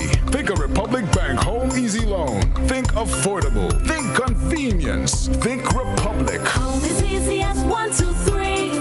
Republic makes home easy. Wow, that was such a breeze. Own your home with ease. So whether laying that first brick or purchasing an existing home, we've got you covered. Republic Bank will get you those keys hassle-free in no time. Home is easy as 1, 2, 3. Drop by any one of our 8 locations today. Getting your new home is easy with Republic Bank. Republic Bank, we're the one for you. Carnival costume? Check. Monday wear? Check. Unlimited premium drinks? Check. Meals, a security, cool-down bus, mobile restrooms, plus Vaughn and other international performances? Check, check, check, check, and check. The Carnival Mass Band Nirvana is ready for the road for Spice Mass. Backline, midline, and frontline costumes for men and women. Nirvana is the perfect state of happiness on the road for Carnival Monday and Tuesday. Register now at nirvanaempire.com. Call or WhatsApp us on 407-INFO. That's 407-4636. Instagram at Nirvana Empire. View our costumes at the Nirvana Showroom, La Marquis Complex, Grenada. Play Mass with Nirvana. On Sunday, 3rd July, Mega First Promotions presents another Mega Bingo. From 5 p.m. at the National Stadium, you can win a whopping $100,000 in cash. This is the money shot. $100,000 in cash to be won. We play 16 games at $5,000 each and 2 games at $10,000 each. Tickets cost only $50.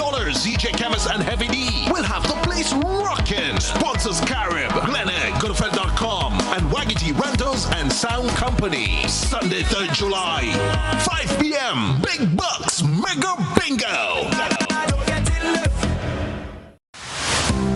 Building or renovating your home or business? Why not use clean, renewable energy? Install solar panels to power your home and office and see your energy costs go down and your savings go up. Using renewable solar-powered energy protects our environment, reduces our carbon footprint, and slows the devastating impact of climate change. Republic Bank can help to finance construction and renovations that make use of renewable energy. Visit any Republic Bank branch and ask about renewable energy financing options today. Republic Bank, we're the one for you. Get away from your daily stress with a Grenada vacation at the Coyaba Beach Resort. Coyaba is located on the world-famous Grenada Beach and boasts 5.5 acres of beautiful gardens.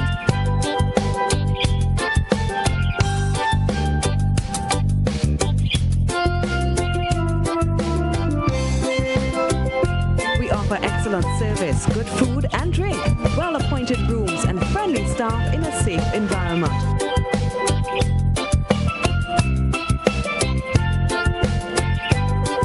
Facilities include 2 restaurants, 2 bars, swimming pool, water sports, tennis, gym, and body treatment rooms.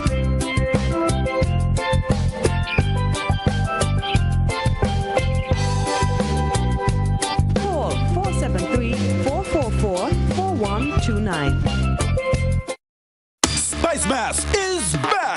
And Grenada Distillers Limited wants you to win big with its bottleneck promotion. With every purchase of pure white or special dark, you are automatically entered for a chance to win. Win tickets to Soca Mona. Win free costumes. Win bottles of Clark Scott Rum, Grenada's #1. Win cold hard cash and more. Simply write your name, address, and contact details at the back of this bottleneck and insert in the boxes at participating outlets and the Clark Scott sales van. Win big for Spice Mass with Clark Scott, Grenada's #1 rum. EC Polymer Notes, our new money. Here's how you can detect genuine EC polymer notes. Feel. Polymer notes feel smoother than the material from which paper notes are made. Also, the front of each note has raised bumps at the top left-hand corner. These bumps form shapes that are familiar to you. Look for the clear window at the front and back of each note. This window allows you to see through the notes. If you hold the notes up to the light, you'll see the value of the note in an area of plain colored print. Tilt. A holographic foil is on the $100, $50, and $20. The images move and their colors change when you tilt the notes. Remember, detecting genuine EC polymer notes is as easy as 1, 2, 3. Feel, look, and tilt. EC Polymer Notes. Cleaner, safer, stronger.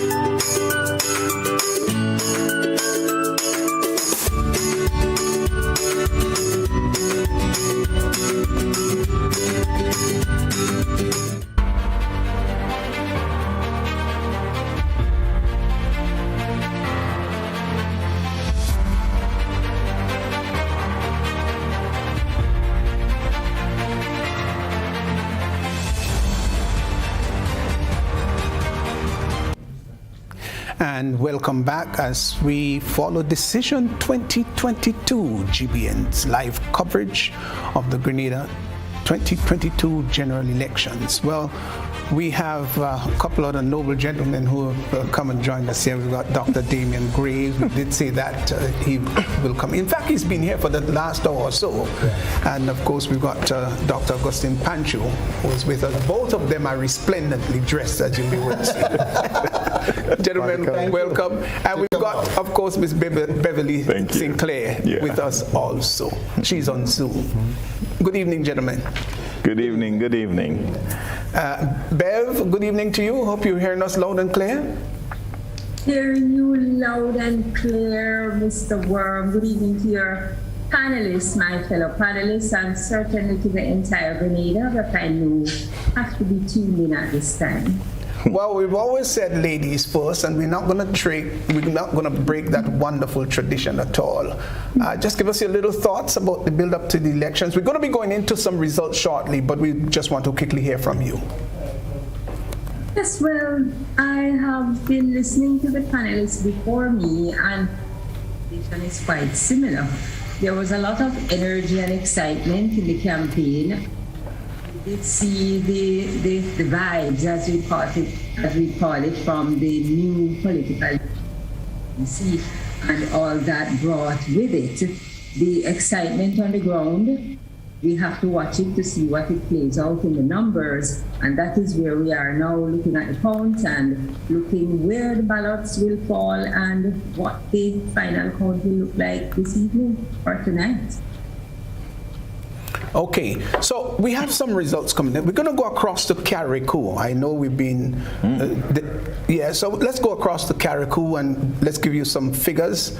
From Dover Government School, we have NDC 150, NMP 143. Total votes counted 293.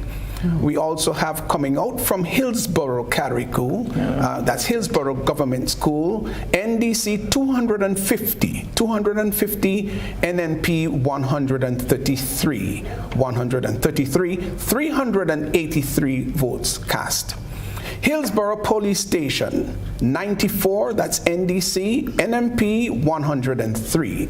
So just to repeat, 94, and that's NDC, NMP 103. Lester RC School, NDC 324, NMP 283. 607 votes cast. Let's go to Mount Pleasant Community Center, where NDC 133, NMP 73, 206 votes cast. Petty Martinique, that's at the RC School. Well, 195, that's there for NDC, NNP 242. Just to repeat, Petty Martinique RC School, 195, that's for the NDC, and for NMP 242. Let's go to the TAMCC campus at 6 roads, 156 NDC, NMP 178, 334 votes cast. Top Hill Senior Citizens Home, where NDC got 115 votes there, NNP 119, 234 votes cast. Windward Medical Station, 129 NDC, and for NNP 149, 278 votes cast. So let's do the total tally so far. We still have Bogles to come in, 1,546. 1,546, that's for NDC, of course, Tevin Andrew there, and 1,423. 1,423. So we have the NDC 52% in comparison to 47.9 thereabout for the NNP. What do we got here? Yeah, well, before we go to the local experts, let me just say I was able to plug the Carriacou and Petit Martinique numbers because we actually have a substantial core with only 2 polling divisions remaining to count, and I think that we can finally get to see some kind of a trend. So the swing towards the NDC in this constituency is 4.7 or 5%. The swing away from the NNP in this constituency of Carriacou and Petit Martinique is 4.3%. Basically, if you were able to assess that 5% swing across the board, then the NDC is able to take 3 seats, which would be Carriacou, St. David, and possibly St. Andrews Southwest, which doesn't seem unreasonable. I think if the NDC is actually increasing, and they have a 5% swing now, or 4% swing, basically that's 4 times as good as last time, which is remarkable. It also means that you're going to see an opposition in Grenada for the first time in the last 2 parliamentary terms, which I guess will also make some people happy. And that's the lay of the land. If this, as I said, if this trend is able to continue in the other seats, then Dickinson Mitchell will also be able to win his seat in St. David. And that seems to be where we are. So I would not be surprised if we had a 5% swing carrying across the board. I think that it would be a satisfactory performance for the NDC, but I'm sure that they would like if it were higher, and if it were inched towards the 7% margin. Okay, let's see if we can go. We've still got Bogles Community Center to come in, and also Harvey Vale Government School. Let's see if we can go across to St. David and see what we can pick up there. Right. Nothing substantial. Anything in St. David. Nothing in St. David's as yet, so we're still waiting to come out from St. David's.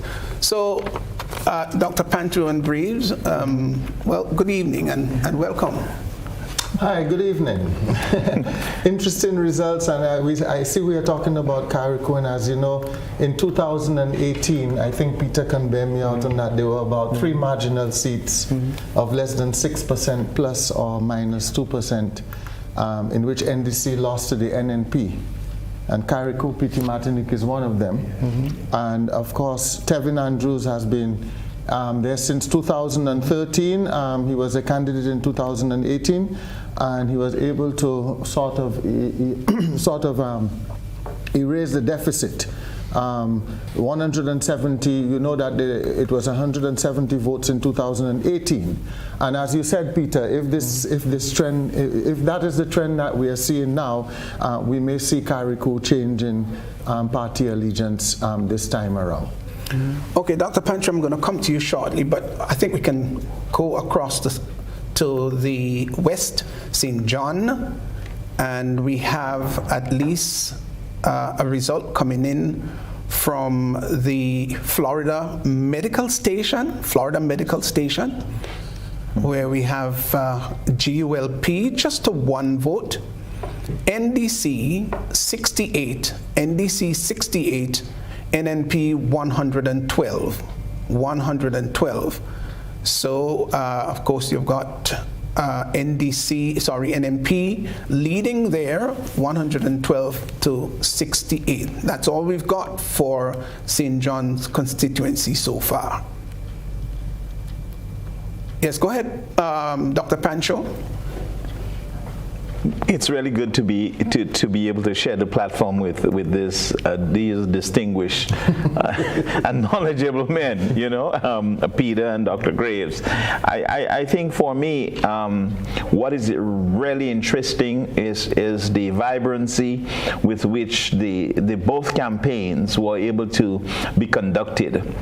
And this speaks to something positive for democracy. I think both parties placed their best candidates, and the process was short but very interesting, and that's good. I see the trend in Carriacou, and I agree with Peter that if the swing stabilizes, we may see NDC winning a couple seats. I wanted to just quickly support some of the comments made in relation to Tevin Andrews. He's an NDC candidate that I've been fascinated by since he first made his appearance. He works really, really hard. Yes. I don't know a whole lot about the individual's background, but my sense is that he just lives for politics. Mm-hmm. And the fact that tonight we could see him finally elected to the NDC Parliament, or as a member of Parliament for the NDC, I think is quite significant because he's a young person. He works hard. He's from the area. And he seems to pretty much dedicate his life to working up and down in that constituency. I have to admit I was somewhat disappointed that the NDC never seemed to have taken him seriously in terms of leadership. Yeah. And I thought it was interesting that in all of this conversation about change or whatnot, as a young person, he never seemed to have come up as a leadership option.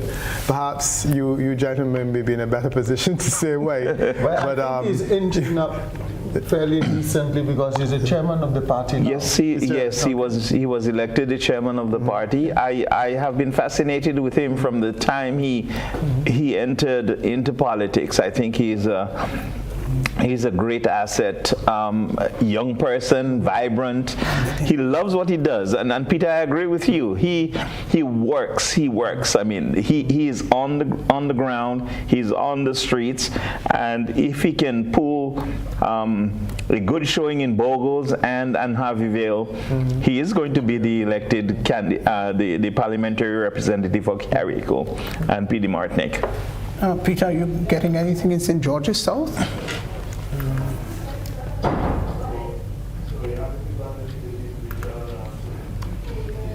Yeah, we are looking to... Nothing yet. St. George's South, I'm seeing quite a few numbers in for polling divisions, and it's showing overall at NDC 1823 to 1163. We have more boxes counted than not, but still we don't have parts of some major boxes that are still yet to be counted.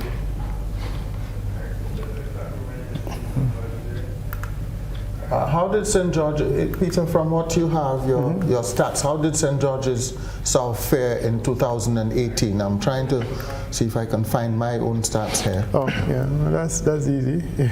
Okay. Okay, so let's go to St. George South and see what we've got here. We go to Blessed Sacrament School, that's at the Morris Bishop Highway, and 238 NDC, 238 NMP, 212. So NDC is leading there, 212. Let's go to Cali's Government School where we do have something there. NDC 385, of course, that's A.J. Williams, and Nolan Cox, 296. That's Cali's Government School. Pretty high voter percentage down there. Then we've got the school, a school for special education, that's at the line. We have or we don't have anything there as yet. So we're going to wait until we get something there.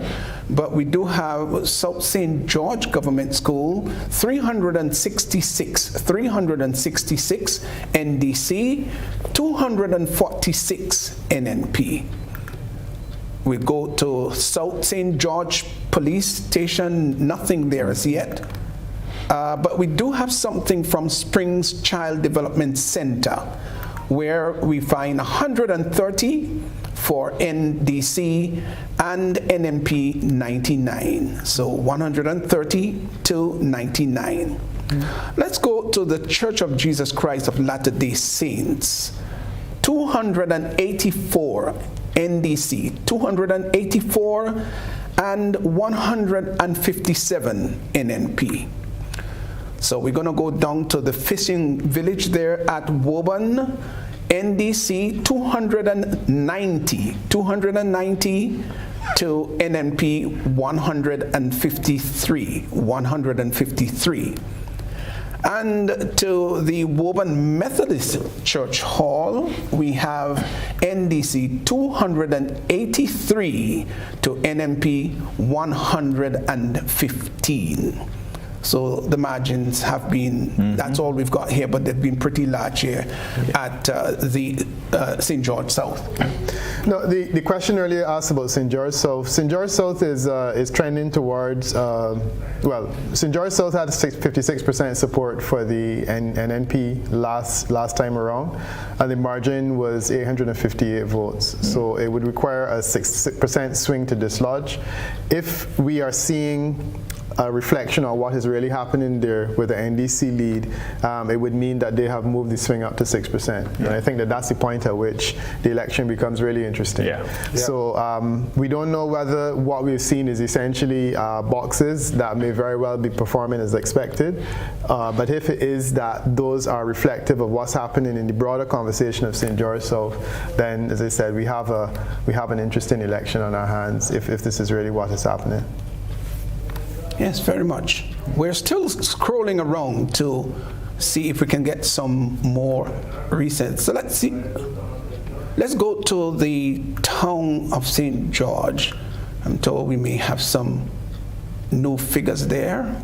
Let's see if we can get the town of St. George coming up here. See what they're going to give to us. Okay, so we have the town of St. George. Now, the Berean Christian Academy, that's at Upper Lucas Street, NDC 137, NMP 79. Magistrate Court number 3, that's on St. John Street, NDC 38, NMP 34. Marischal House, that's on Herbert Blaze Street, NDC 56. NMP 83. We don't have anything else from the National Stadium, the River Road end as yet, so we'll have to hang on there. But we have the National Stadium, that we have results coming in there. 430 for the NDC, NMP 613. That's 1,043 votes counted so far. At Norton Hall on Church Street, well, NDC 93, NMP 71. St. George's Anglican Senior School, that's on Church Street in St. George, NDC 150, NNP 166. This is a close one here at the St. George's SDA School, that's at Archibald Avenue, NDC 123, NNP 127. So what we're seeing here, so far NDC, they have amassed 1,027 votes, while NMP's Peter David 1,173. Total votes cast so far 2,200. Dr. Pancho? Very interesting in the town. Peter, you will give us the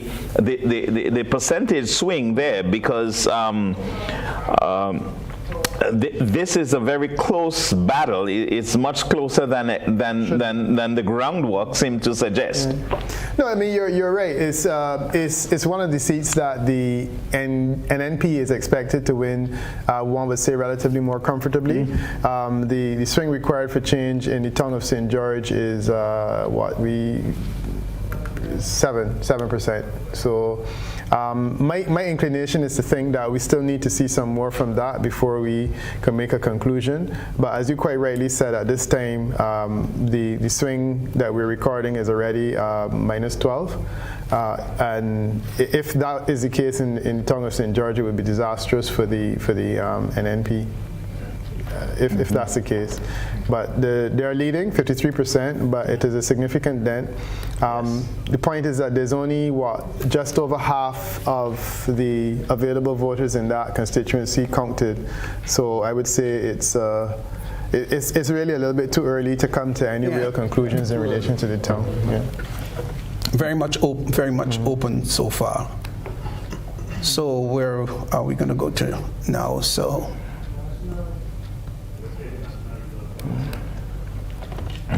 let's see if we can get the national results for the moment now.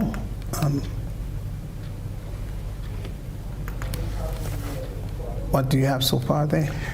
The national results I was looking at earlier are not they're saying that the NDC is 20,000 votes versus 19,000 for the NNP.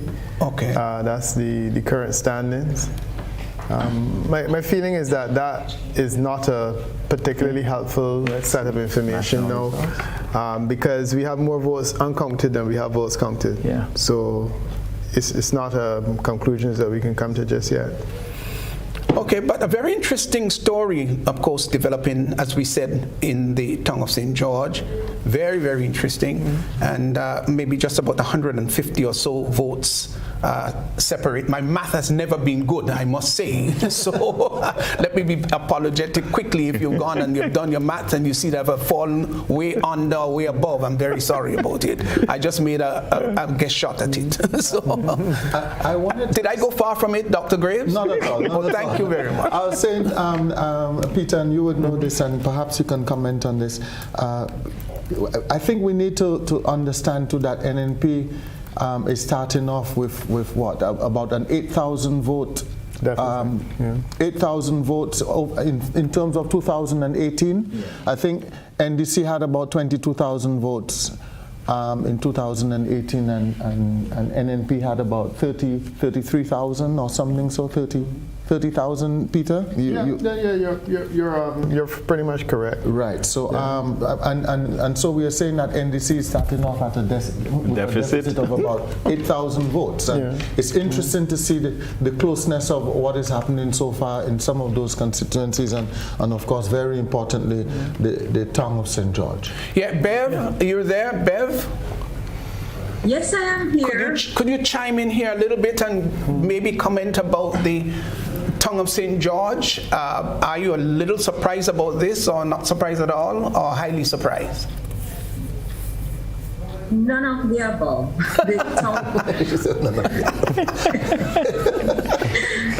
The town of St. George, it's a seat that everyone has always watched. But from where I sit, it's neither an NDC or an NNP seat. It's a Peter David seat. If Peter David put on blue tomorrow, the town of St. George will turn blue. So that is how I see that seat. There are other seats, of course, that will go towards the NNP for reasons, and to the NDC for the same. But the town of St. George has always been very interesting. The town somehow is synonymous with Peter, and wherever Peter goes, the town goes with him. So that's my observation and my analysis of how the votes go there. So what we are seeing there, it has certainly put up a good fight. You know, she has captured quite a number of votes, so much that it does look like a real race, and which is excellent for her. So we watch to see what the rest of the county will bring in. And if this year will be the year where the town tips away from Peter. It may not be, but it very well could be. So we watch the count as it goes along. Okay, so let's go and see if we can chime in there to St. George's Northeast. St. George's Northeast. We go to Alpha Junior School, that's at Mount Parnassus, NDC 138, NNP 100. We go across to Bolio RC, and we have 155 NDC, NNP 99. Total votes 255. Bolio RC, that's a pre-primary school, 150 NDC, NMP 127. Up at Boca Secondary School, NDC 329, NMP 165. Total votes 498. Further up at Constantine Methodist School, NDC 59, NMP 67. L.A. Purcell Building at La Mode, NDC 146, NMP 116. New Hampshire, now that's a big polling division, 308 NDC, NMP 253. St. Mary's RC, that's in Tempe, NDC 385, NNP 275, 660 votes cast. St. Paul's Government School, NDC 411, NNP 253, total votes cast 665. Vendom RC 159, that's NDC. This one is much closer, NMP 157. So what we've got so far here, we have 2,240 to 1,612. That's NDC, and of course Ron Redhead is there, and he's coming up against Oliver. So 1,612. Total votes cast 3,864. Peter. Yeah. Yeah, I mean, that's a really interesting result. Quite a few votes is what, 3,000 so far, 3,800 votes cast. It's a marginal constituency, and one that we had flagged earlier as being marginal. The swing required to change that seat is 1%. So I think that we pretty much expected, based on what we saw in Caracoud and Petit Martinique, that it would have gone to the NDC. The degree of the swing in that constituency, however, I think would be a cause for concern for the NDC, because I'm measuring it at a 9% swing in favor of the NDC on that occasion, and that's an impressive shift for them in the St. George Northeast seat. So 38%, as I said, is what they're saying. Just over half of the total available votes have been cast in that constituency. We don't know what the voter turnout will be, but already a significant swing in favor of the NDC, and clearly NDC victory would be likely in this instance. Yeah. What is interesting about if I may chime in, what is interesting is that you have two new candidates. Yeah. Two new candidates in that constituency. A 123 vote deficit in favor of the NNP in 2018. As Peter said, it was one of the marginal seats. So I think this will be an interesting contest. So we'll go to St. Andrew Northeast. We have some results coming in there now. And Bel Air Government School, yes, Bel Air Government School, NDC 402, NNP 368, total votes 774. Grenada Christian Academy, 278 NDC, 375 NNP. La Poterie Community Center, NDC 147, sorry, that's correct, 147, that's NDC, NMP 305. Paraclete Medical Station, NDC 122, NMP 86. The Old Paradise Pre-Primary School, NDC 107, NMP 168. Total votes 275. The Orchid Lodge, NDC 120, NMP 148. Tivoli RC, NDC 291, NMP 255. So total votes there 552. So as it stands now, 1,467. That's going for the NDC, and NMP 1,708. So that's St. Andrews Northeast. Yeah, very interesting results there.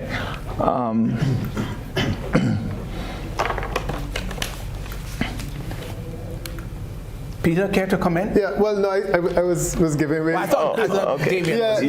Well, you're right. Is it interesting? Is a seat that we pretty much expected the NNP to take. Carry. Yeah, it's fairly high up the list. 8% swing required to change. Yes. 626 vote deficit to make up. 58% support in the previous election, and now we're looking at a 54% support currently being recorded based on these results. The swing already being recorded is 4%. I think a lot of this constituency has been counted. I'm seeing about 59% of available votes have already been counted. Yeah. The St. John's. And the swing number is coming up to be very similar to Carriacou and PT Martinique, which leads me to believe that if we project a swing against the NNP of around 4 or 5%, that will be our outcome at the end of the night, because this result is consistent with that. And this one is one of the stronger ones in which an exaggerated swing would have been entirely possible. Yeah. Okay, so let's go across to St. Andrews Southwest now. This is turning out to be very interesting here. Yeah. So we go across to Birch Grove. Birch Grove Community Center yielding 75 for NDC, NMP 84. Total votes 159. Cuthbert Alexis Shop, that's at Richmond, NDC 109, NMP 95. Ford Pre-Primary School, NDC 109, NMP 78. Granbra Health Center, NDC 291, NMP 117. Grenville Pre-Primary School, NDC 301, NNP 302. Pretty close there. Grenville Secondary School, NDC 175, NMP 151. Harford Village Community Center, NDC 202, NMP 120. Holy Cross Holy Innocent Anglican School, NDC 123, NMP 108. Now, Mount Carmel Medical Station, 103 to the NDC, NMP 66.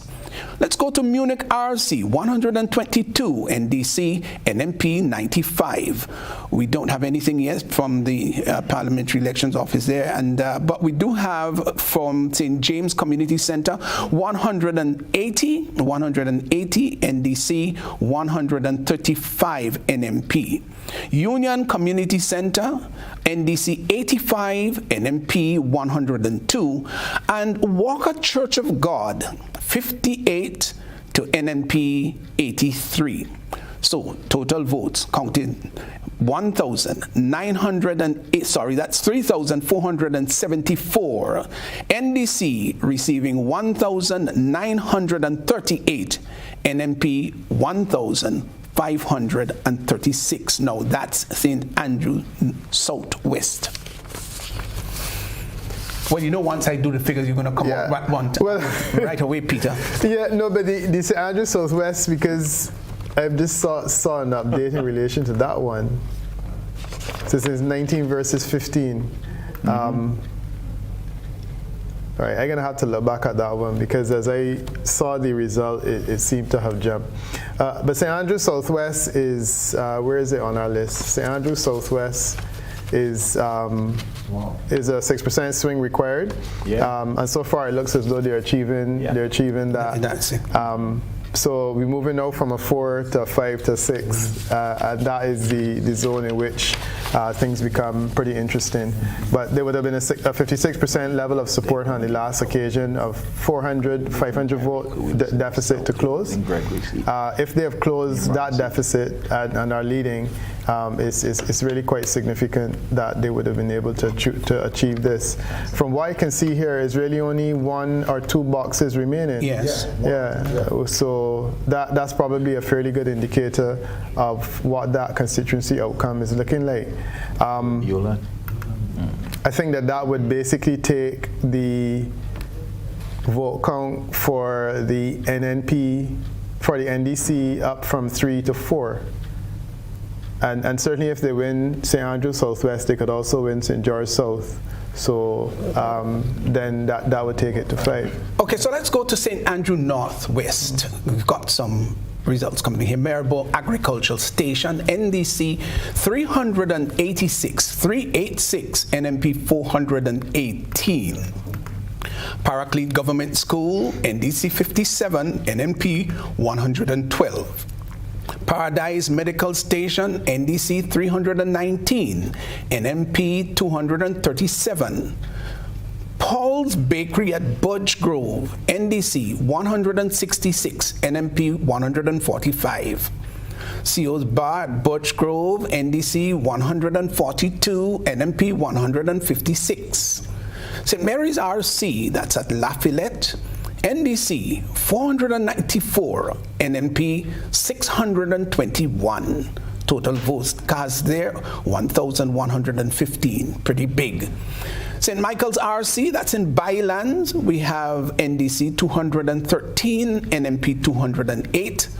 So NDC, they've got so far 1,777 to NMP, of course, leading here 1,897.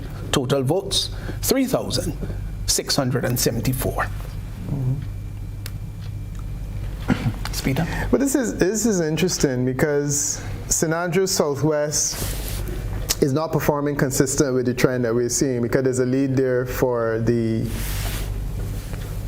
NNP with 1897 versus 1777. That's Northwest. That's yeah. It's Northwest? Yeah. With Northwest? Yeah. Northwest. That is with the 2 Thomases. Right. Yeah. So Delma and Gloria. Here is what. So I'm saying that one is not, because is it Northwest? Distant cousin, maybe. I get confused. Yeah, right. So that's showing a 52% lead for the NN and MP. I'm just trying to see where it is on our list. Yeah, no, that one on our list is 57%, 502 votes. So that one is a 7% swing. So that one is slightly higher up on our list. So I think the lead there is I guess it is consistent with the trend after all. Sorry. So let's go over to St. Mark. Of course, you've got Queens. St. Mark? Yes, St. Mark. And we've got some results coming in. Moran Community Center, GULP 1, NDC 78, NMP 122. Then we have Mrs. Diali's resident, that's at Duquesne, GULP 7, NDC 149, NMP 254. We go to Samaritan Presbyterian School, GULP 2, NDC 104, NMP 163. St. Mark's Secondary School, GULP 2, NDC exactly 200, NMP 344. Victoria Child Development Center, GULP 2, NDC 198, NNP 230. Victoria Pre-Primary School, GULP 4, NDC 266, sorry, that's NDC 266 and NMP 357. So GULP, they have amassed 18 votes, NDC 995, NMP 1,470. Total votes cast 2,483. So, of course, the NMP, they have shot ahead, and they're leading quite handsomely. I don't think that's a big surprise by any stretch of imagination, but there have been remarkable improvement here, haven't there been? Yes, I think there's been a remarkable improvement in terms of the NDC, and I'm sure Peter would have those statistics to show that in St. Mark in 2018,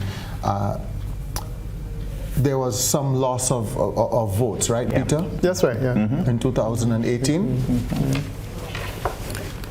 Yeah, I mean, St. Mark is actually the second strongest NMP constituency, and you're correct that in 2018 there was a contraction. Yeah. They came out with 664 votes. Correct. So if already they're at 800 now, and we don't have all of it counted, that's significant. The other thing that I'm fascinated by in St. Mark is that even though the NNP is winning, the swing against the NNP is 12. Is currently measuring at 13%, which is more than double what we're seeing in the most marginal constituency, which is Carriacou and Petit Martinique. Remember I was saying earlier that it's normal that you see an exaggerated swing in constituencies like St. Mark because that is one of the stronger ones.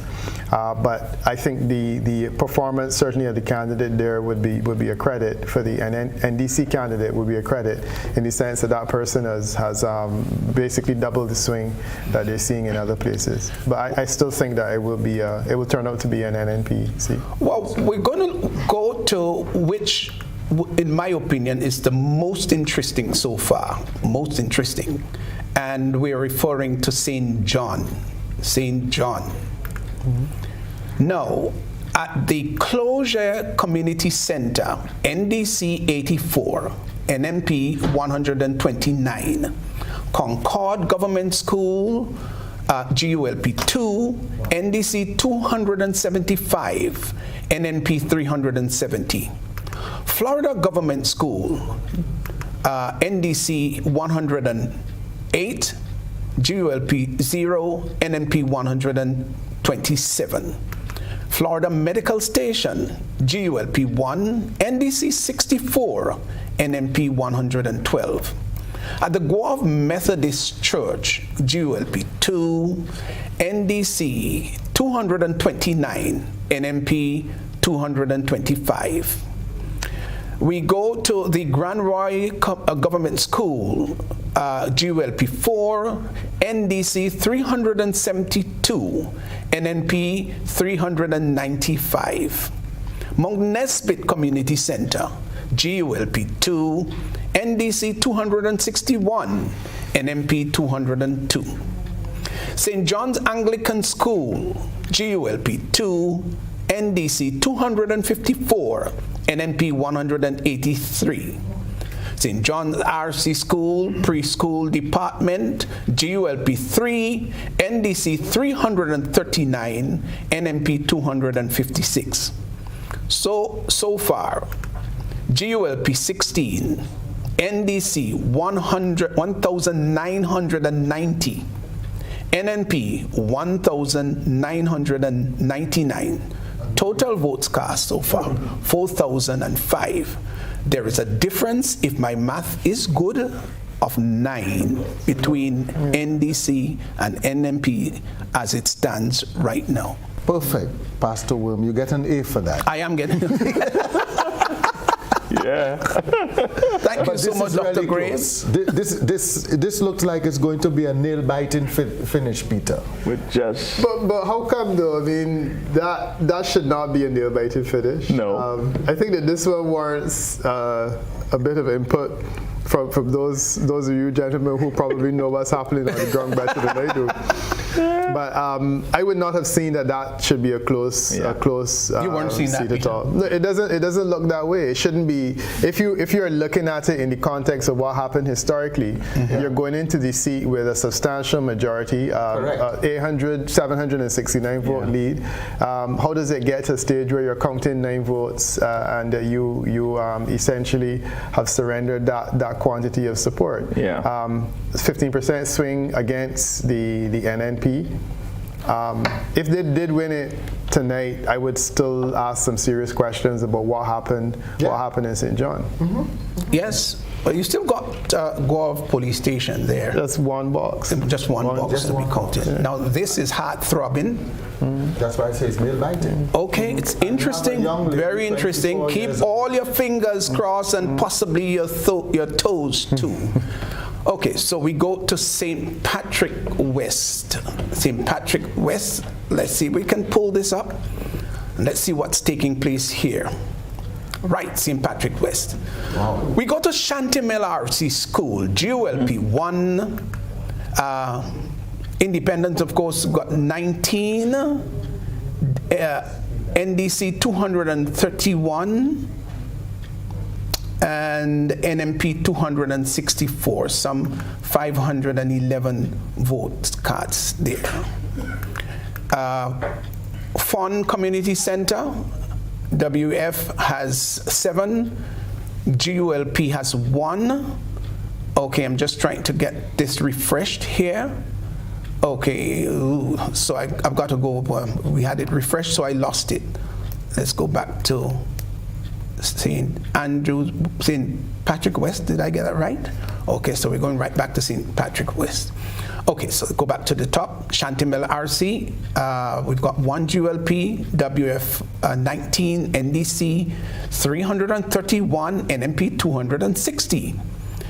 At Fawn Community Center, GULP 1, WF 7, NDC 117, NMP 100. At Hermitage Medical Station, GULP, well, they didn't get anything. WF has 4, NDC 174, NMP 193. Mount Alexander Pentecostal Church at Prospect, GULP 2, WF 12, NDC 104, NMP 114. At Mount Rich Pre-Primary, WF 4, NDC 216, NMP 209. The Presbyterian Church Hall at Samaritan, WF 16, NDC 105, NNP 67. St. Patrick RC School, GULP 3, NDC 198, NNP 151. St. Patrick RC School, WF 1, NDC 126, NMP 52. TAMCC St. Patrick Campus, GULP 2, WF 10, NDC 330, and NMP 210. So we have a situation here where GLP scored 9, WF, of course, independent candidate, 73, NDC 1,601, and NMP 1,356. Total votes cast 3,039. So NDC leading here by just about 240 odd votes, I reckon. Yeah, I mean, it's St. Patrick's West. So basically you're saying that there's a 53% support for the NDC in St. Patrick's West at this point in time, 45%. A significant swing against the NDC in this, the NNP in this vote, in this box, to the extent of 12%. This is one of the 3 marginal, well, I would say borderline seats. So you have St. Andrew Northwest, St. Patrick West, and St. Patrick East. All of them are within a 7% swing range. If they were able to take this one, and I mean, we don't have that much more to count, I think it would be a significant turning point, because it means that the swing in the election is moving to 7%, and at 7%, it's a point of, well, it's not a point of no return, but it's a point of becoming very, very interesting. Because we already have we have an NPC that is performing better than expected, and now we have an NPC that's performing worse than expected. Yeah. So that's St. Patrick West, folks, St. Patrick West, and that's looking very strong on the NDC's arm. Yeah. Very strong. How many boxes to come in, Pastor Will? We have Hermitage Police Station. Just Hermitage. Yeah. Right. Okay. That has to come in. Right. That is still outstanding. And it will have to be extraordinarily significant to overhaul what we're seeing here. 200 and almost 250 votes, thereabout. Yeah. Okay, so that's what we've got so far. Peter, there's some surprising stats coming up. I mean, like one of them that we just discussed, the St. Patrick's West one is certainly surprising. And as I said earlier, that does have implications. So, I mean, we have to watch to see what else is coming in now, but that one is definitely one that does have some implications. Okay. I'm just seeing St. Andrew Northeast has been refreshed. Yeah. Okay, so Christina John is at the NDC's office. We're standing by, and as soon as we get a clue on cue that she's ready, we're going to hear live from her as one of our roving reporters. So we're still standing by. Once they tell me that Christina is ready and raring to go, we're going to have her on to give us at least some update as to what's the atmosphere in the NDC camp is like. So we're standing by in that situation. You can hear me? I wanted to draw your attention to something Pastor Will. If you can hear me, I'm saying good evening. Okay, I think we've got Christina. Okay, so let's take Christina John. Go ahead, Christina. Good evening to the panel. This is I'm saying good evening to all of the viewers and listeners of the GBN. I know at this time everyone is eyes, they're peeled to their televisions, all the different mediums whereby they can get the results coming in. I'm here on location in Redgate, St. David, and this is the NDC's camp. An interesting development here. So for the national results, I think there's quite a bit of noise in the background. It's hard. Christina is competing with quite a few people in the background. So if she can get to a cleaner spot where it's less noisy, then we'll be able to take her. So Christina, just get to somewhere that is a little less noisy.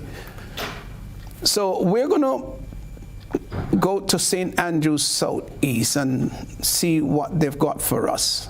St. Andrews Southeast. So St. Andrews Southeast, of course, Emlyn Pear and Dave Andrew. Yeah. Croshaw RC, NDC 63, NMP 116. Croshaw Skills Center, NDC 188, NMP 175. Dark Nights Shop, Sobeys Blast 110, NDC, NMP 126. The Grenada Baptist Church, that polling division, NDC 120, NMP 209. Mama Can Community Center, NDC 80, NMP 127. Post Royal Preschool, NDC 79, NMP 107. St. Andrew Anglican Primary School, NDC 218, NMP 191. St. Giles Anglican School, 247 NDC, NMP 220.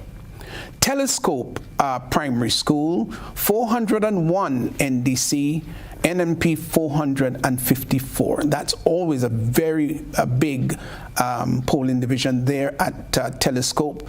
And we see NMP nosing ahead in that, 454 to 401. So total votes cast, 1,500, that's 3,231 total votes cast. And the NDC, they have achieved 1,405, while NNP ahead by over 200 votes, 1,725. Emlyn Pear, of course, leading there to Dave Andrews. Yeah, again, this is one of the third strongest seat in the arsenal of the NNP, and it has been brought from 67% support in 2018 down to 53% currently. That's what we're currently at. 66% of total available votes have been counted. I think the trend is telling us that the NNP will take it, but the trend is also telling us that the swing against the NNP up here has been, it was high, 14% as it currently stands, which is suggesting that in some of the stronger seats, that you've had this exaggerated swing, and it really is, it certainly is presenting some surprising results. This was a safe seat last election. It is certainly not a safe seat now going forward. I think she won by over 600 votes in the last election, 2018, Peter. No, it's one of the 6 seats where the NDP actually prevailed. Sorry, the NNP prevailed by over 600 votes. One of the 6 seats or 7 seats. 1100 and something. 1150. Yes. You know what is interesting? You look at the national results at this time, and NDC has a total of 25,270 votes, as against the NNP 24,795, and we have so many of the seats constituencies that are so close. So the upswing in votes seem to be favoring the NDC at this time. I mean, I would agree with that. There's a favorable swing. There's definitely a favorable swing for them. One of the concerns I've had about the Grenada situation is that you have some extremely unequal polling divisions. So St. George South and St. George Northeast, St. David, they're fairly large. If you have large NDC victories in those types of constituencies, it basically sends the figure up, but it doesn't necessarily impact on the seat count. So there's that disequilibrium. So one of the many distortions of the first past the post system, Peter? Precisely. Well, we can now go to the Tongue of St. George. Tongue of St. George. Let's go there. Let's go. And well, we have so far NDC 1,118, NMP 1,329. So total votes cast 2,447. Let me just give you the breakdown, because I know that listeners would want to have some idea. Berean Christian Academy, Upper Lucas Street, NDC 137, NMP 79. Madrasat Court number 3, that's in John's Street. We've got NDC 38, NMP 83. Sorry, that's 34. Marischal House, that's at Herbert Blaze Street there, NDC 56, NMP 83. National Stadium, well, we've got, of course, 2 divisions there. 91 NDC, NMP 156, and the other polling division, NDC 430, NMP 613. Norton Hall on Church Street, NDC 93, NMP 71. St. George's Anglican Senior School, Church Street, NDC 150, NMP 166, and St. George's Seventh-day Adventist School, that's at Archibald Avenue, NDC 123, NMP 127. 2,447 votes cast. NMP 1,329. NDC 1,118. So Peter David, right there at the helm. Well, let's go over to St. Patrick's East. That should be interesting too. St. Patrick East. Now, let's see what we've got here. Let's go to Hermitage Government School, where GULP got 1 vote. NDC 190, NNP 121. Montrose 7-day Primary School, GULP 1, NDC 201, NNP 125. New Testament Church of God, that's at Mount Fendu, GULP 2, NDC 132, NMP 109. River Sally Government School 3 to the United Labour Party, NDC 351, but NMP scored well 444. That's at River Sally Government School. That's always been a very strong area for NMP.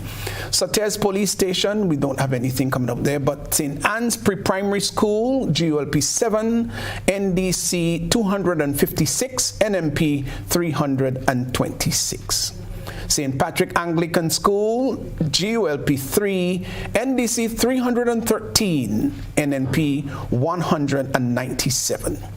So, GULP amassed 18, while NDC 1,443, NNP 1,322, and the total votes cast 2,783. So NDC looks very good here, and at the helm at 1,443. NMP trails 1,322. So we see those two St. Patrick constituencies leaning very sharply in the direction of NDC. Yeah, no, St. Patrick East is... There's one box left. Yeah, and there's one box left, but it's at 52%, 48%, and it's not a good performance at all for the NNP, and a good performance for the NDC in that constituency. The swing is almost 9%. Almost 9. Yeah, it's almost 9%, and that's big. That's big, and it's impressive in a seat which requires only a 7 to be able to bring it over the boundary. So there's the St. Patrick's West, St. Patrick's East, and then St. Andrew Northwest, which for the time being still seems to be holding. But well, we will go to St. John because that is the constituency that has people with abated breath, okay? So let's go to St. John. Let's see what has taken place since. Since our last report, we've got an update here. NDC has in fact nosed ahead, but nosed ahead by only 5. Only 5. Now, so there is total 2,216 to NMP 2,209. Total votes cast 4,000. All the foes 4, 4, 4, 4. Everything there seems rather unique indeed. So that's the situation there. I think we had just one box left. Police station. Left, yes. So 2,216 to 2,209. 7 vote difference. Just a 7 vote difference there. That is just too close for comfort. Yes. In cricketing terms, you talk about the fat lady. Big fat lady singing. Excuse me, Peter, what's the swing there? About 7%? The swing there is 9%. 9%, correct. Yeah. Okay. 9% swing. Yeah. That again is huge. The swing, yeah, it's big, and it's out of sync with the previous the constituencies that are within that range. But if it is, it really is a candidate that would have performed exceedingly well for the NDC and that constituency, if it is one that they're able to capture. Yeah. So let's go to Deacon Mitchell and Oliver Joseph. I think everybody has been waiting for quite some time. We've got some results here for you. So at the Corinth Government School, NDC 655, NMP 384. Total vote cast there, that's 1,040. At the Minorca Pre-Primary School, that's at Windsor Forest, NDC 453, NNP 290. We then go to St. Dominic's RC, NDC 230, NMP 149, 374 vote cast. St. Teresa's RC, we've got 1 vote there for IFP, and 359 for NDC, NMP 202. I think I must have missed out the St. Dominic RC. Did I? In case I did, NDC 230, NMP 149. Now, yes, it's early days still. Just 2,729 votes, well, at least counted so far, and the NDC leads 1,697 to 1,025, so over 600 votes ahead NDC. And that was a marginal seat the last time in 2018, wasn't it, Peter? Yeah, it was. It certainly was. Yeah. I mean, this is the makings of a captain's knot, if ever there was one, in St. David. So he certainly is doing well. The St. David seat would have been on 53%, 387 votes, and he seems to have been able to make up already that 387 votes and then some as well. And the thing is that we're only on 20% of the votes in that constituency counted because it's quite big, and it may be a while before we can declare it. But there's a trend that is very attractive for him. His personal swing is 16%. 16%. That's good for him. Okay, thank you, Peter. We go to St. George Northeast. St. George Northeast, of course, Oliver, and red-headed. Votes. Okay, we're just having that refreshed. So we will give you. We'll give you the information shortly. Just be a little patient with us. We've got the information being refreshed. So St. George Northeast. Let's go and give you some information here. So Alpha Junior School at Mount Parnassus, NDC 467, NMP 230. Bolio RC, NDC 155, NMP 99. Bolio RC, that's a preschool, NDC 315, NMP 248. Boca Secondaries, we have GRP 4, NDC 329, NMP 165. Constantine Methodist, GRP 1, NDC 59, NMP 67. LA Puzzle Building at La Mode, we have NDC 309, NMP 179. New Hampshire Medical Station, GRP 4, NDC 308, NMP 253. St. Mary's RC School at Tempe, GRP 3, NDC, this big, 701, NMP 483. St. Paul's Government School, GRP 1, NDC 411, NMP 253. Vendom RC, GRP 1, NDC 159, NMP 157. So, NMP 3,213, and that's NDC. GRP 15, NNP 2,134, total votes cast 5,362. So NDC, this is a huge margin, really huge. 1,079. That was what? 1,070. Thank you so much, Dr. Grave. You've been so supportive since you've come in here. I am so glad that you've He can do math. He can do math. Thank you so much. I wish Dr. Pancho would help me as much as you do. I'm waiting towards the end. All right, Christina John, I think we've got her online. Okay. Now. So Christina on Zoom, could you please zoom in and let's hear you?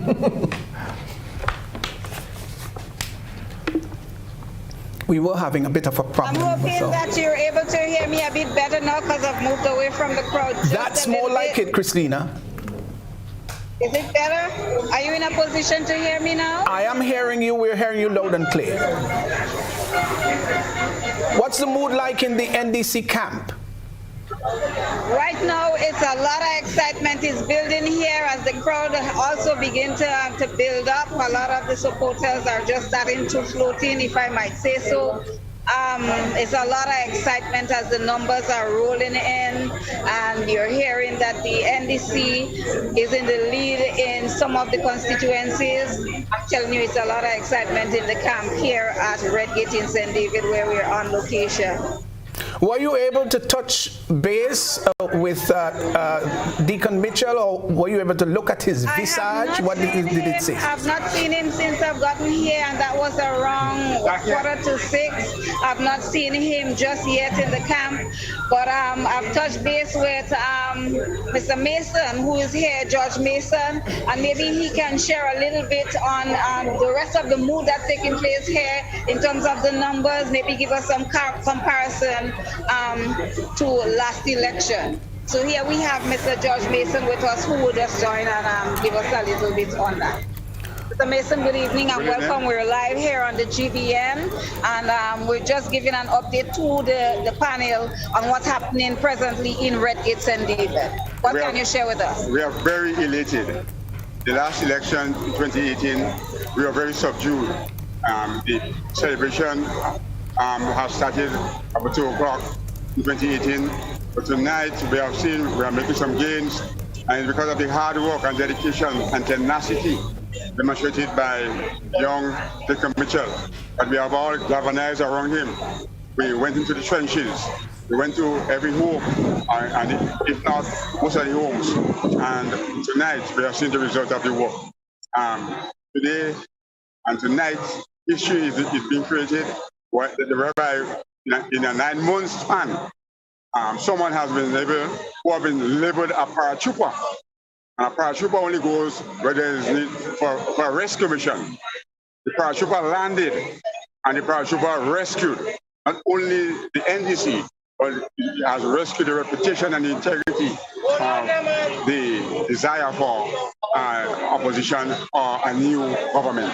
We are very elated, and we look forward to the night progresses. We look forward to winning the election.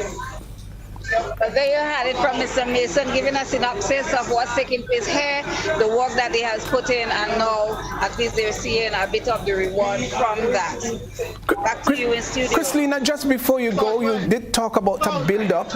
Is there been a massive build-up of people and vehicles, or just minimal? What's the scene? I'm not getting you very clearly. Could you say that again? Is there a massive build-up of people and vehicles in the area? Yes, there is. There is actually. We're not seeing any obstruction to the flow of the traffic, but we do have vehicles on both sides of the road here in Redgate, and we have a lot of people. Most of them more so are glued, their eyes are glued to the projector, which has been set up in the yard, and the numbers are coming in, so that's where everybody's focus is, on that big screen at the moment.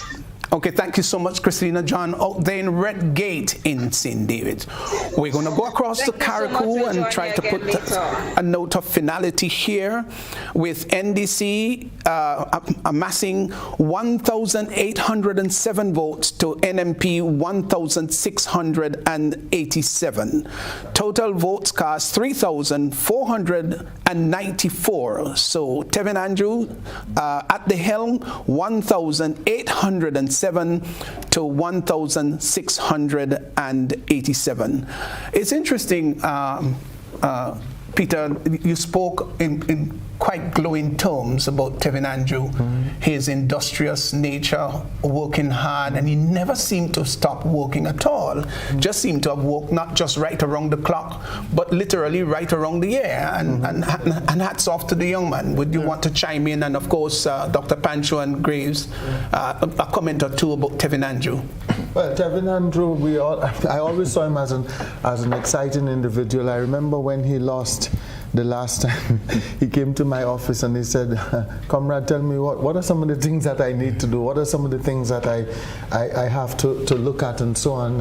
And we discussed it and so on. But apart from the fact that he's a very exciting candidate, I like his oral skills of oratory. I think he has some good, he can speak well, he's highly motivated, and I think that's what works for him. So is that motivation, that he's a go-getter. You can't stop Tevin Campbell, basically. And I think he prevailed as a result, apart from other variables or part of the dynamic we have to look at in Carriacou. Yeah. It seemed to me that he did not wait until the election fever began to burn, but he seemed to have worked steadily and consciously throughout the years rather than just throughout the year. From the time the election ended, Tevin has been on the ground, jamming in there and doing what he needs to do. And that's a lesson that others can learn as well. Okay, so we've got Carriacou going across there to the NDC, and well, that's. Let me send my congratulations to Tevin. There is no question that when the Prime Minister for Tevin, this was not a snap election. That was not a snap election. He has been working from day one in 2018, and it's evidenced by everything. And then, of course, you add the other variable, which is the upswing in the NDC votes. People are turning out. And last time in 2018, Kendra was able to amass 1,800 votes. This time it is Tevin that's amassing that 1,800. And don't just now, people have been, the candidates for the NDC have been knocking on that door for a long time, from George Prime right through now to Tevin, and he has bust open the door. Bev, you're there. Let me go across to you, Bev. What's your thoughts about Tevin, your own assessment about him? He is a young man that certainly seems dedicated to his task of being on the ground and with the people. He never stopped. There was no break in what he was doing. He continued right after the election. He just picked up, continued doing what he was doing in the constituency. I don't think there is a leaf on a tree in Carriacou and Petit Martini that do not know Tevin Andrews. He is just there on the ground with the people. So to see them come out and support him in an election, it's not surprising, really. And I must offer him my congratulations as well, to see that the work he has put in has shown this result. And I would expect that to continue to work, continue to interact with the people, interface with them, and to deliver the type of representation that Carriacou and the Petit Martini have always asked for. And we certainly hope that Tevin is able to bring some sort of satisfaction in that area, now that he is the elected representative for the people. Okay, thank you, Bev. We go across to St. George South, and of course Nolan Cox, Andy Williams. We have results coming in from the Blessed Sacrament School, Morris Bishop Highway, NDC 863, that's Mammoth, NMP 721, that also is Mammoth, Cali's Government School, GRP 2, NDC 785, NMP 635. The School for Special Education, that's at the line, GRP 1, NDC 468, NNP 353. South St. George Government School, GRP 2, NDC 366, NMP 246. The Springs Child Development Center, 130, NDC 96 to NMP. The Church of Jesus Christ of Latter-day Saints, GRP 1, NDC 284, NMP 157. Woburn Community Center, GRP 2, NDC 290, NMP 153.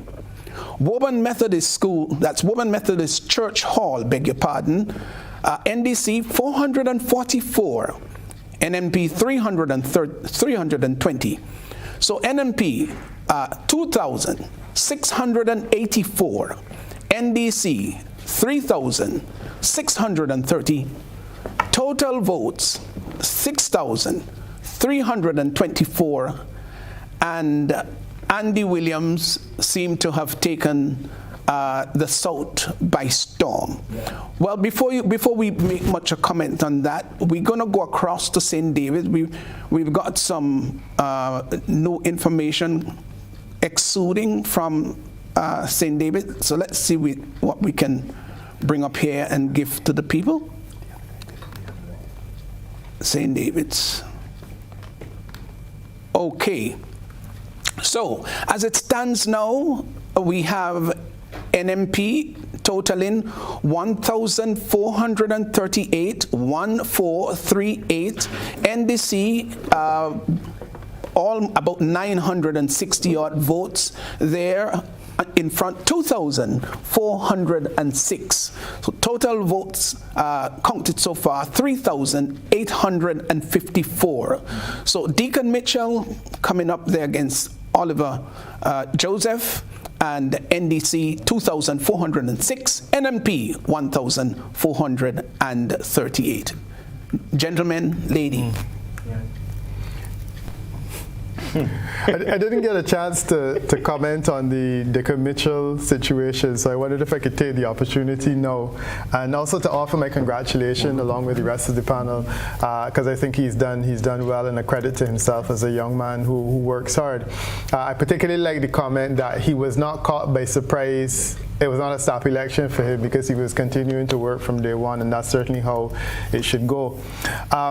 The numbers, his personal swing is a 4%, which is decent, and I think in a constituency like that, it's a good performance because it's always a tight constituency.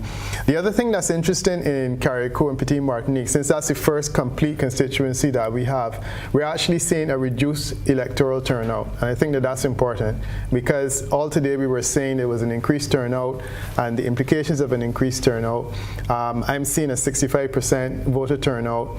Last election it was 73, so it's clearly down, and it implies that if this is the type of thing that we're going to see in some of the others, that we didn't have more voters this time, we actually had less voters turning out. The other point is that there's an increase in registration on this occasion, 11% increase, up to 86,000. So it is entirely possible that more people physically voted, but overall the number has fallen, and that was the case in Carriacou and Petite Martinique. So let's go across to St. Andrew Northeast. St. Andrew's Northeast. That's Kate Lewis and Tessa Sincere. We have Bel-Air Government School, 402 NDC, NMP 368, IFP 4.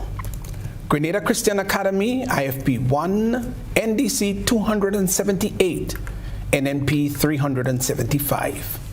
La Portrie Community Center, NDC 147, NMP 305. And Parkley Medical Station, NDC 122, NNP 86. The Old Parkley Pre-Primary School, NDC 213, NMP 355. The Orchid Lodge, 120 go to the NDC, NMP 148. Tivoli RC, IFP 3, NDC 291, NMP 258. Upper St. John Community Center, IFP 1, NDC 144, NMP 151. So NDC 1,717, NMP 2,046, and total votes counted 3,773. So St. Andrews Northeast, they're heavily leaning there at the helm, NNP. With one box left to come in, SSU Camp Raymond. Yes, SSU Camp Raymond. So that looks fairly well declared. Yeah, Yes. by 329 votes, Peter.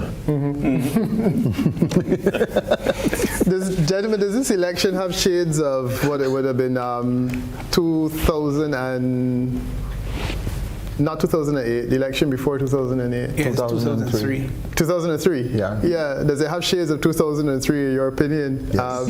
Yeah. Where you're looking at a one-seat situation, one way or the other.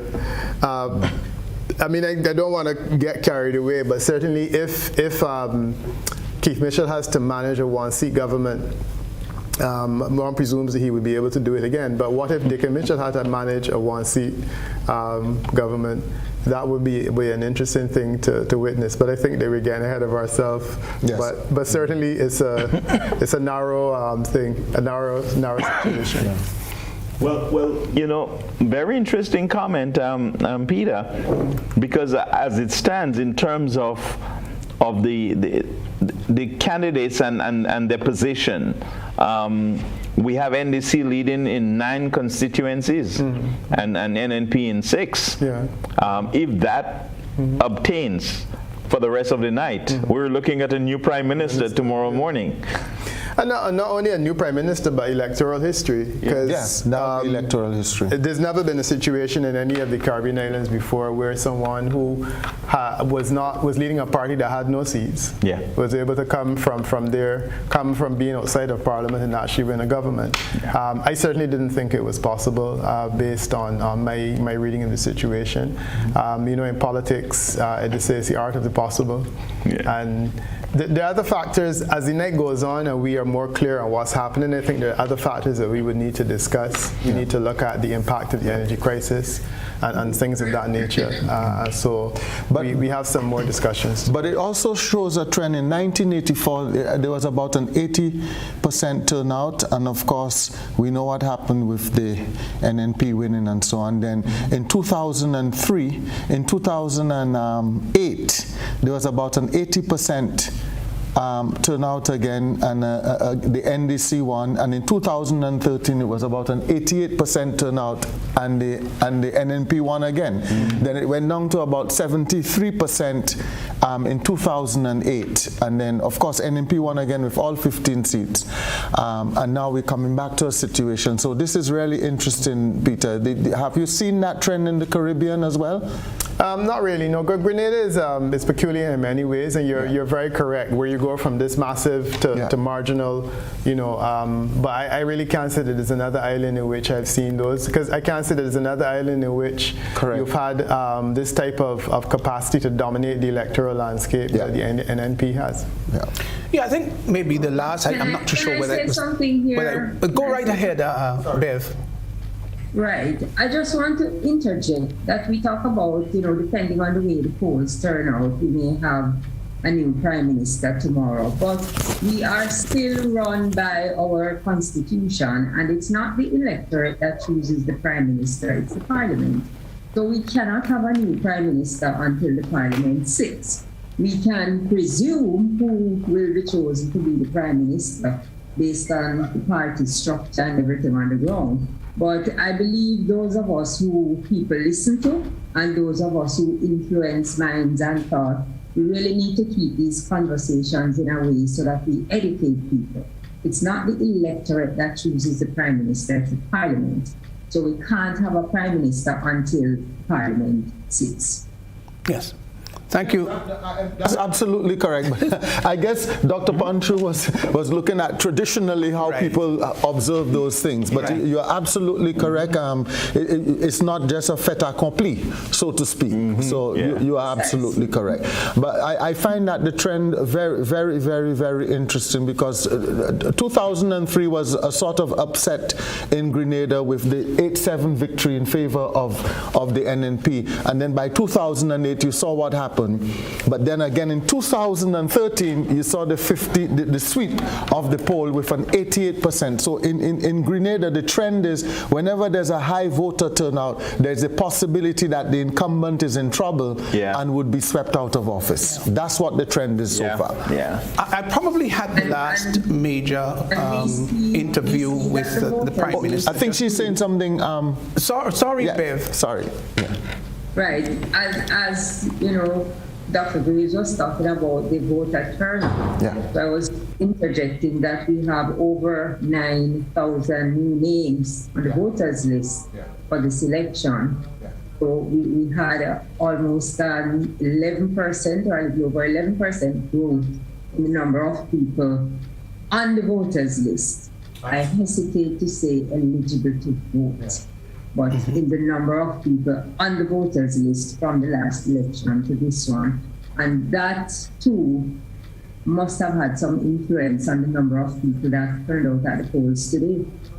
Yes. I think it's about 9,520 or 528 people on the new registrants. Yes. And so, but I also think it would be interesting to look at the number of people who vote, who on the list who have voted this time around. Because remember, there's always been about 20,000 people who did not vote or who would not vote. So I'm really interested in seeing the numbers where that is concerned. That'd be very interesting. And I think we got up into the late 80,000 this year. Last year, I think it was about 78,000. So there's been some increase, and as to which favor it has gone in, that's another question. But I was just thinking, having spoken to the Prime Minister via interview just a few days before the election, and there was, whether you want to call it a downplay of the fact that indeed he was going to be challenged for this election. And I remember him saying to me that maybe NDC might just win 1 or 2 seats, but he can't see them getting more than 1 or 2. But he said that his performance, the NMP's performance, would be much better than it was in the past, and we're seeing that that's not the case. And we're seeing that's not the case, and I wonder if it is the polls that he may have conducted, or polls that may have been conducted on his behalf, that would have revealed that to him. And Dr. Mitchell is a seasoned campaigner and would understand that over the last few outings, and I wish Peter were here, over the last few outings, polls have not necessarily been correct. Right? Polls have not even the exit polls at the last election in the United States of America. So something is happening in terms of those the polling that is being done. I think Peter would agree that the last time, I think he predicted that Alan Chasney and the UWP government would have prevailed last year, June, in 2021 in the election. But then it was a 15-2 victory in favor of the St. Lucia Labour Party. And there were dynamics there that I think we need to look at, what we can call the socio-political dynamic that one has to look at, apart from the data that comes to us and the trends that come to us for interpretation. Yeah, we do have a map on the screen. If you look to your left, you may see that there appearing. It is early days. Early night, really. And we're noticing that the yellow seem to be a little more expansive than that of the green. But that's as it stands now. We still have some figures to go. We still have some distance to go. This election is turning out to be very interesting indeed. I never thought that it was going to be, that's a projection. So I never thought that it was going to be a runaway. I never thought that it was going to be a walk in the park at all. I think when you saw the intensity of the campaign, and I say intensity on both sides, it was not just a one-way ticket intensity. Both sides were really working very hard, night and day. They were very strategic in their seeking to persuade voters to come on their side. Obviously, the NDC did a better job, a greater job in getting people to come to their side. What were the things that they were saying seemingly? The message seemed to be clearer, cleaner, stronger, saying, look, this is what we need to hear. And there were many people who criticized the NMP of not being quite definitive.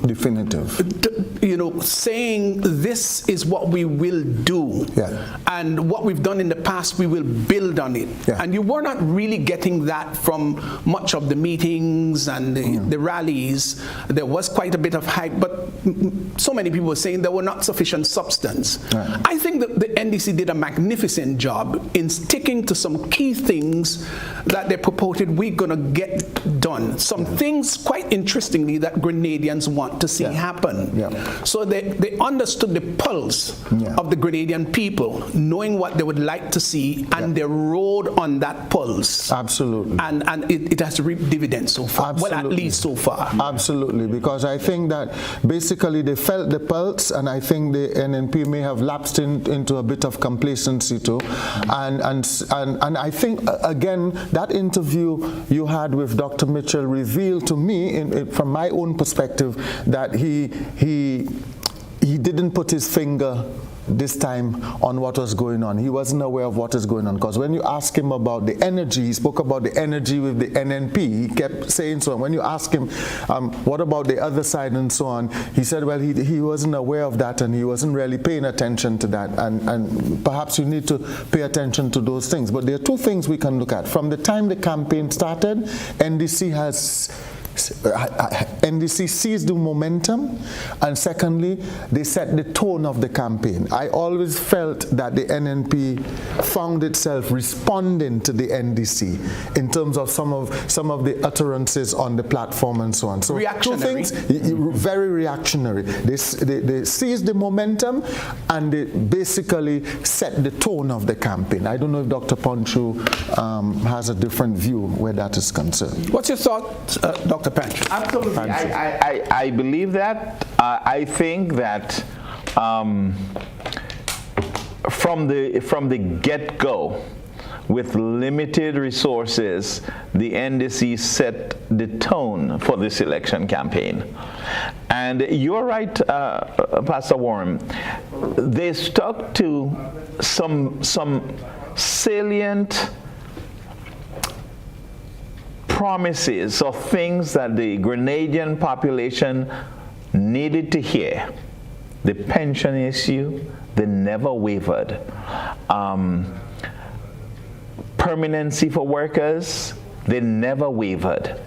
Even when challenged of how you're going to do it, they never wavered. All right, Dr. Pancher, I'm just going to punctuate here for a minute. I'm sorry, but Christina John is on the line. Christina, are you there? Yes. Let's take her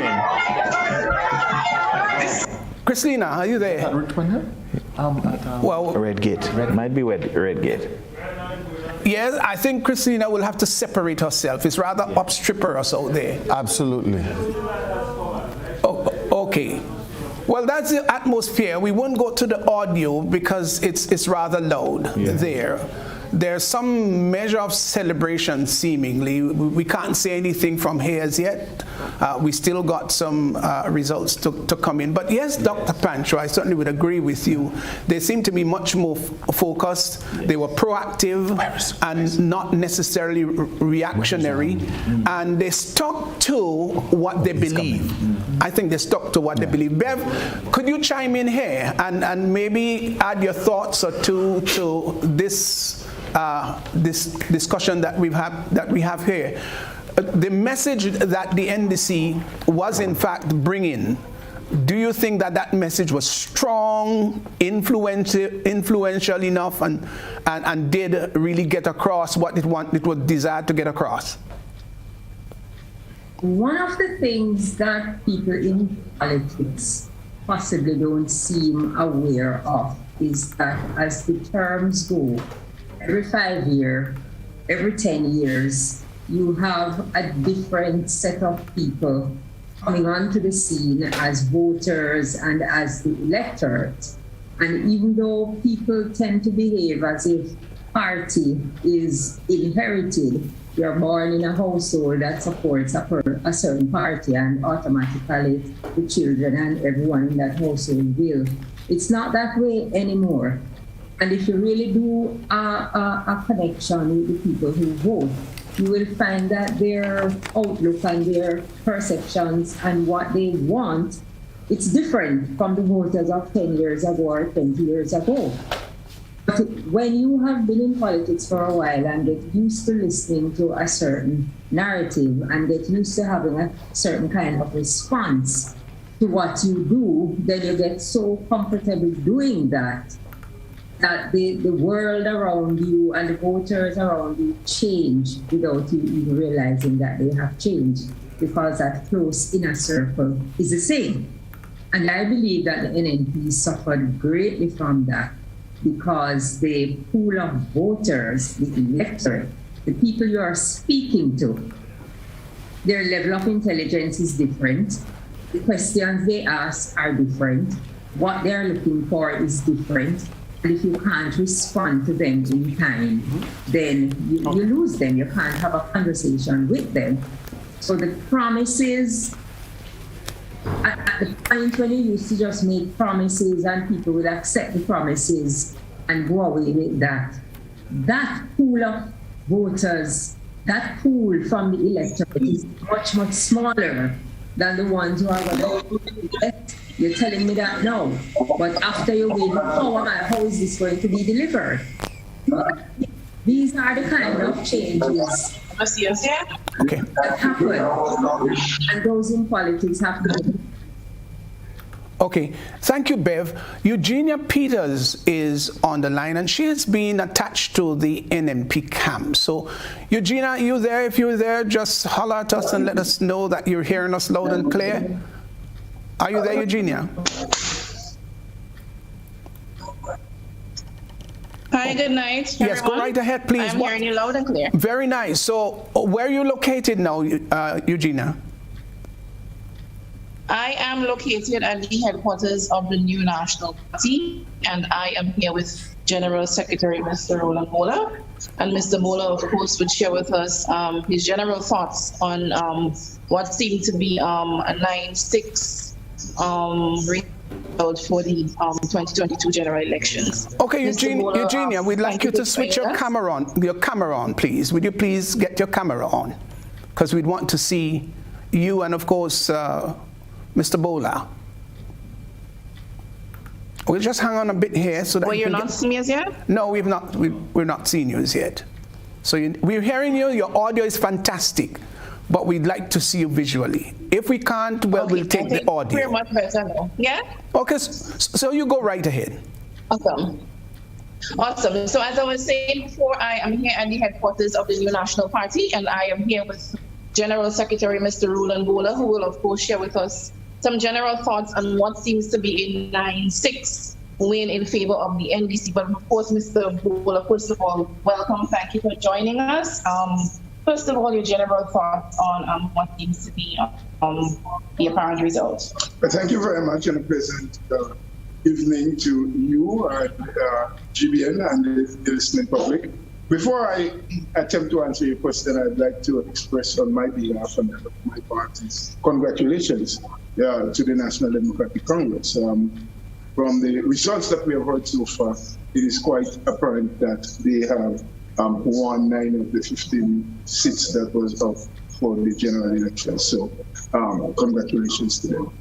Generally, you know what elections are, like most other things, it's a contest. We did what we felt we had to do, with some gaps in different places, and the results will definitely allow us to go back to the drawing board and to reflect on areas that we thought we had strengths and others that we had weaknesses. There's definitely going to be and always would have been a result.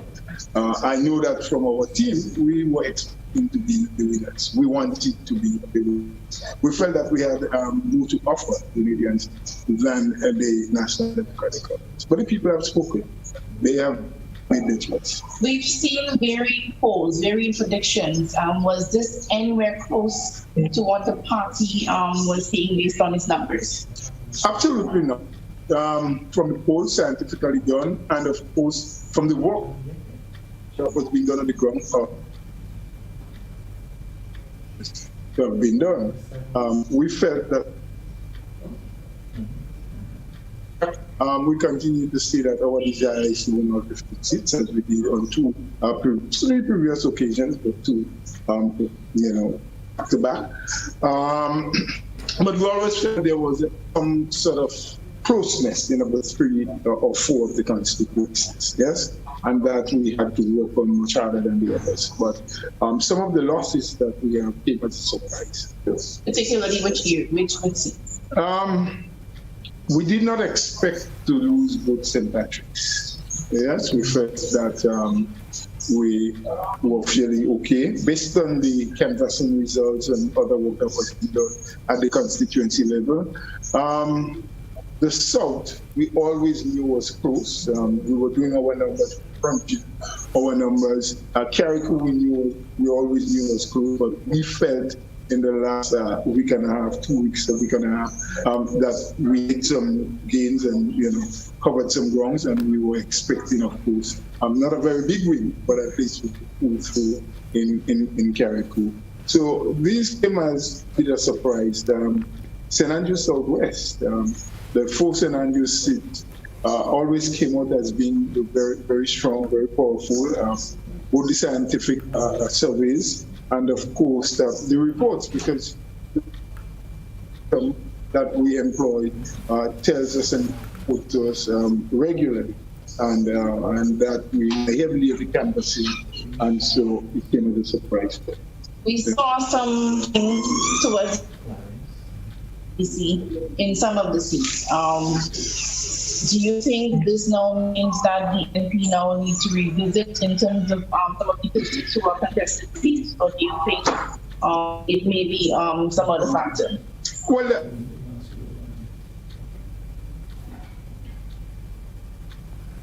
yeah, I think I'm sorry. And the future. Okay. Moving forward, what do you do? How do you recompose?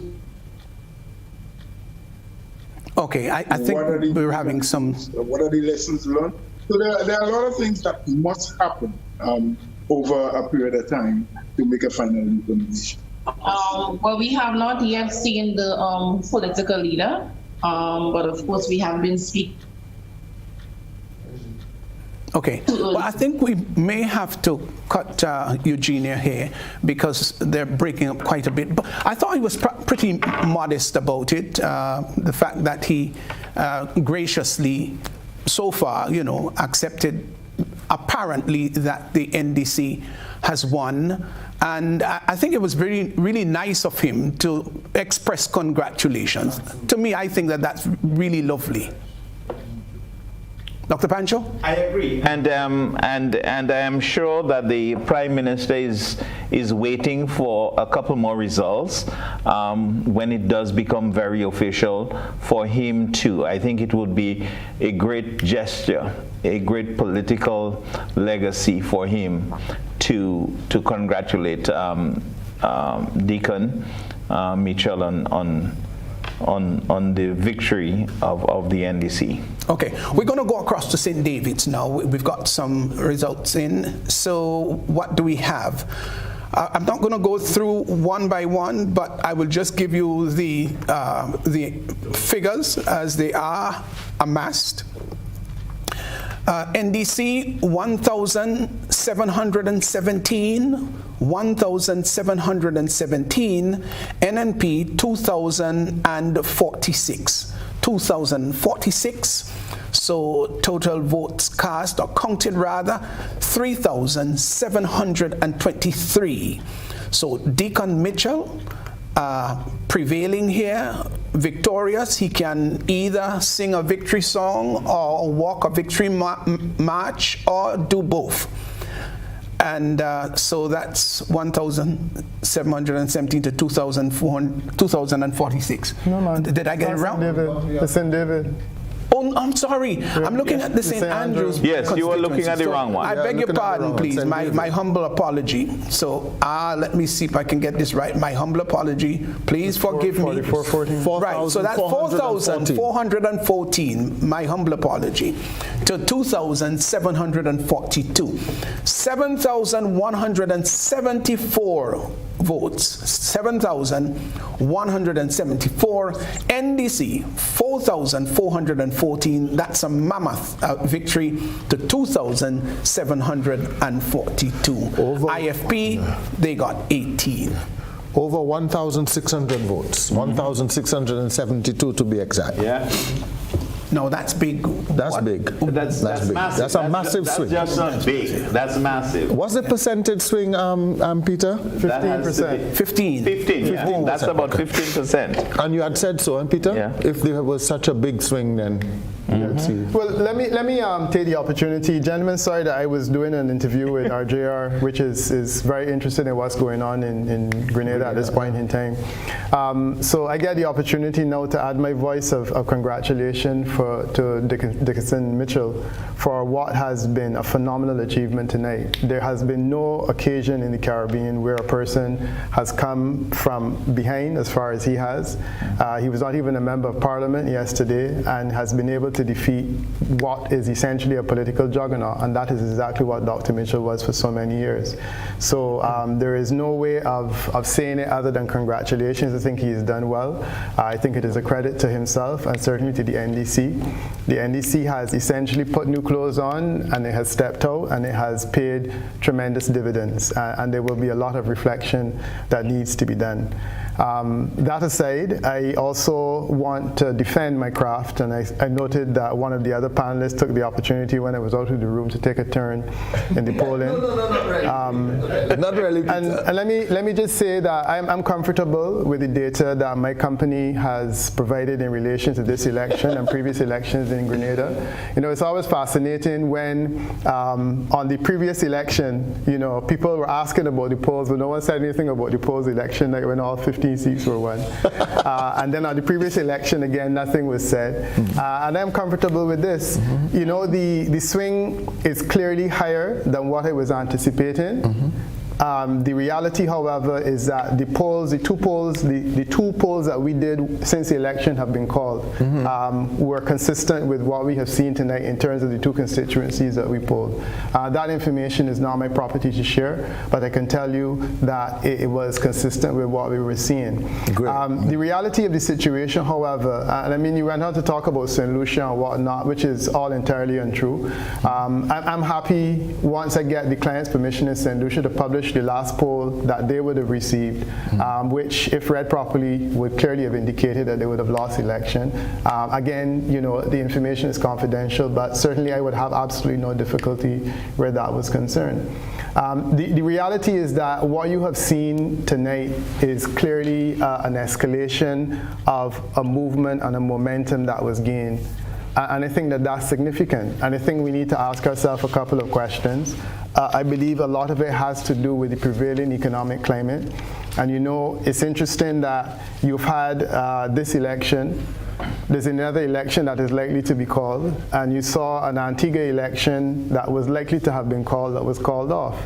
My sense is that maybe the Antiguan Prime Minister has correctly read the tea leaves, that this is just not the environment in which to call an election. You know, people are clearly voting with the level of anger and resentment over the cost of living and the cost of fuel and all other things that have been going on. And it will certainly be interesting to see how Dickinson Mitchell has been able to handle these things. But I think that tonight is his night. We need to reflect on these results. It's an impressive win in St. David's. As I said, it's a 15% swing. It's clearly a captain's knock. He has moved what was a relatively marginal seat and an NDC victory into, an NP victory into a situation where it's an NDC victory, and he's coming out with something like 61%, which is pretty good. I think that over time, certainly that will improve. We'll see how things go from here. I mean, we still have some other results to declare, but I am comfortable at this stage in that, you know, we're seeing a swing, a significant swing, and as I said on television in Jamaica, even if he had not crossed the border, I think that history was really written here in Grenada tonight, and congratulations to him. Yeah, well, congratulations. Whether it might be deemed prematurely, but congratulations. A lot of questions obviously will be asked concerning this election and the dramatic turn, if you want to put it that way. It all depends who is listening this or who is interpreting this dramatic turn. and as to what are those reasons that made this result the way it is. There obviously got to be several of them. I know there have been obviously the economic situation, and people want better lives, they want better living, so that's going to play a part. One of the things I would want us to discuss until more results come in is, did Dr. Mitchell in any way help in this defeat? Did he help in this defeat? Now that's an interesting question. I know it is. I would like to hear your thoughts about it. Did he help in the defeat? Let me venture out tonight. Peter is smiling. First of all, I did not think, I still do not think that the snap election was the wise choice. Really, Doc? Yes, I am convinced. Your rationale? My rationale, pay pension. Christmas, we have Carnival. It's a bumper time for the economy in Grenada. Christmas, there is always money to spend. Call election after Christmas. Pay pension, call election.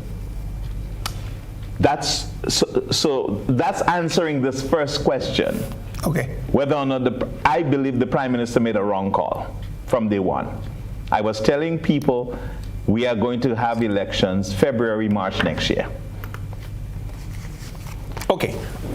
And Dr. Graves, you're going to come in, but I want to ask another question, and I'm only taking the question simply because how Dr. Pancho stopped. Yes. What if he had called the election January of this year or December of last year? Might it have been a different result? Caught with the pants down, do you think? Yes, I believe so. You see, the other variable here, well, I was answering the specific questions about whether or not Dr. Mitchell must take some responsibility for the defeat. The second variable is that Deacon Mitchell brought a new kind of energy to the party. And if you look at 2013 and 2018, the NDC were looking for a leader. They did not like Tillman. They did not like, the voting NDC did not like Nazim either. And I think that NNP got a free ride on those two election cycles. This time, a formidable, youthful, energized young man who did it differently. The town hall, the pocket meetings, I think played their part. But if Dr. Mitchell had called the election earlier, NDC would have still been without a vibrant leader. Yes. Yeah. Dr. Graves. And basically, I think the dynamic has changed. So the question is, people talk about the baby bloomers. So the babies have grown up. So the question is, to what extent would those grown children of the NNP basically show loyalty to the party? But more importantly, I think Deacon brought a freshness, an energy, an inspiration to not just the NDC, but to the people of the country. And you could see that happening. And therefore, was he basically attractive to the independent voter? Was he attractive to the NDC? Was he attractive to people within the NNP? He pressed the right buttons. He said the right things. He represents a generational shift to take Grenada forward. He brought a brand, and the brand was one which was basically encased in the whole idea of young people coming to the fore, taking the helm and transforming Grenada in this present dispensation with what Peter said in terms of the economy and so on. So I think that had a lot to do with it, but I also think that Dr. Mitchell may have made some colossal errors. I think he miscalculated. I'm not sure that he understood what was happening on the ground, or whether he was fed with information that may not have presented itself in such a way that he could make that kind of judgment. Calling the election at that time, I don't think it was a snap election. Everybody basically guessed that it would be in June. It wasn't snap. Yes, that wasn't a snap. You talk about a bell, people, you brought the committee, you were looking at, you put a committee in place to look at the whole business of the pension and so on. You had a town hall meeting that presented a particular story and a particular facade in terms of how you intend to approach the pension and so on, and I think at that point in time he may have felt that, okay, I've given an explanation, so now I can call the election. I believe if he had called the election earlier, perhaps it might have been a little better for him, maybe, but the later he called the election, the more the NDC would have mobilized, would have been entrenched, and would have been able to attract the independent vote, and of course bring the NDC people back on board. Remember too, between 2013 and 2018, in that period, a lot of the NDCites did not come out to vote. That's one point. The other point about that too is that this time they probably did come out to vote, and we'll check on that a little later. But not only that, those people who were very instrumental in the 2008 election, in the groundhog, so to speak, those who could mobilize and strategize, they stayed away from the polls, they stayed away from the NDC for about 10 years. When Dickon came, he brought everybody back, and I think what he did was that to heal some of the wounds, to unify, and perhaps there's still more unifying to be done, but I think basically that's what he brought. And I think what is very important, yes, he might be diminutive in stature, but a giant in intellect. Well, let me just chime in here, because if you ask me to give advice in regards to financial affairs, I would be very much ignorant, because I'm so poor when it comes to that. I think if you ask me to give advice biblically and spiritually, I should be versed enough to help. Or if you ask me my thoughts about a cricket match, I'm sure that I'll be able to give you pretty pertinent inspiration and insight about a cricket match. What to me was really admirable, or is rather admirable, about Deacon Mitchell is his all-rounded nature and his vast knowledge about so many different subject areas, whether it's sports, or whether it's social affairs, whether it's education, whether it's finances, whether it's legal, which is supposed to be his strong point. And there's so many things that he talked about, but did not even venture very much into the legal arm of things, if you may notice. Exactly. But other arms that you would think that he would not be strong at.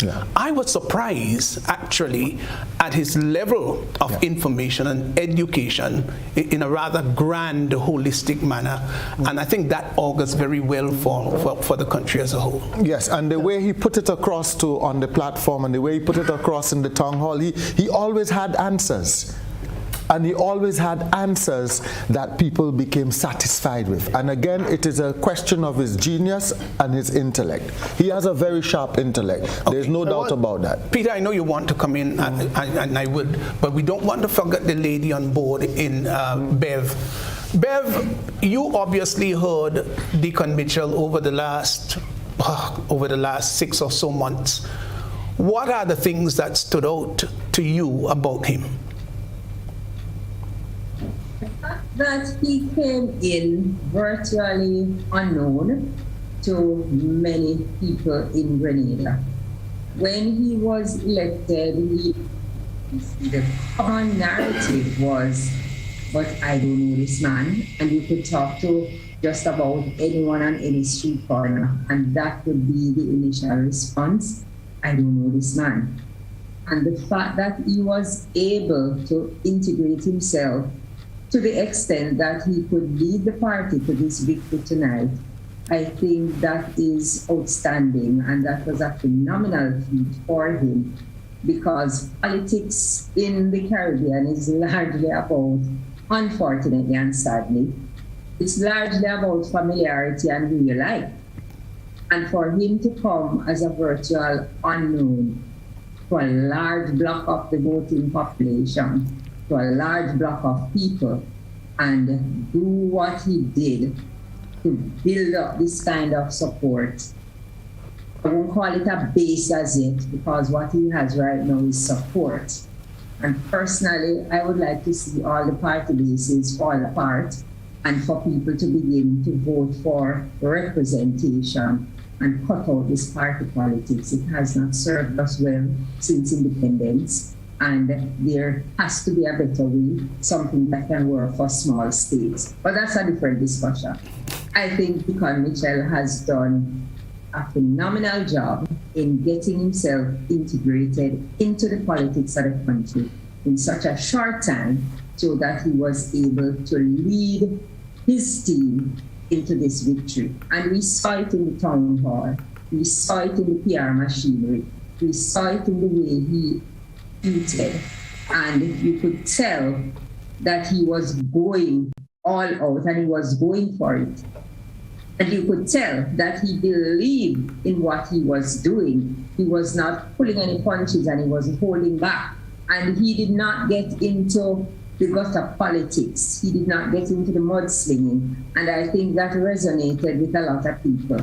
There were, the door was wide open for that. He could have, but he chose not to go that route. He stuck to the issues. He spoke about what he wanted to do. Pie in the sky, some people call it. Pie in the sky, maybe. But the fact is, he came with plans, he came with vision, he came with something that he could speak of and speak about, rather than just hype.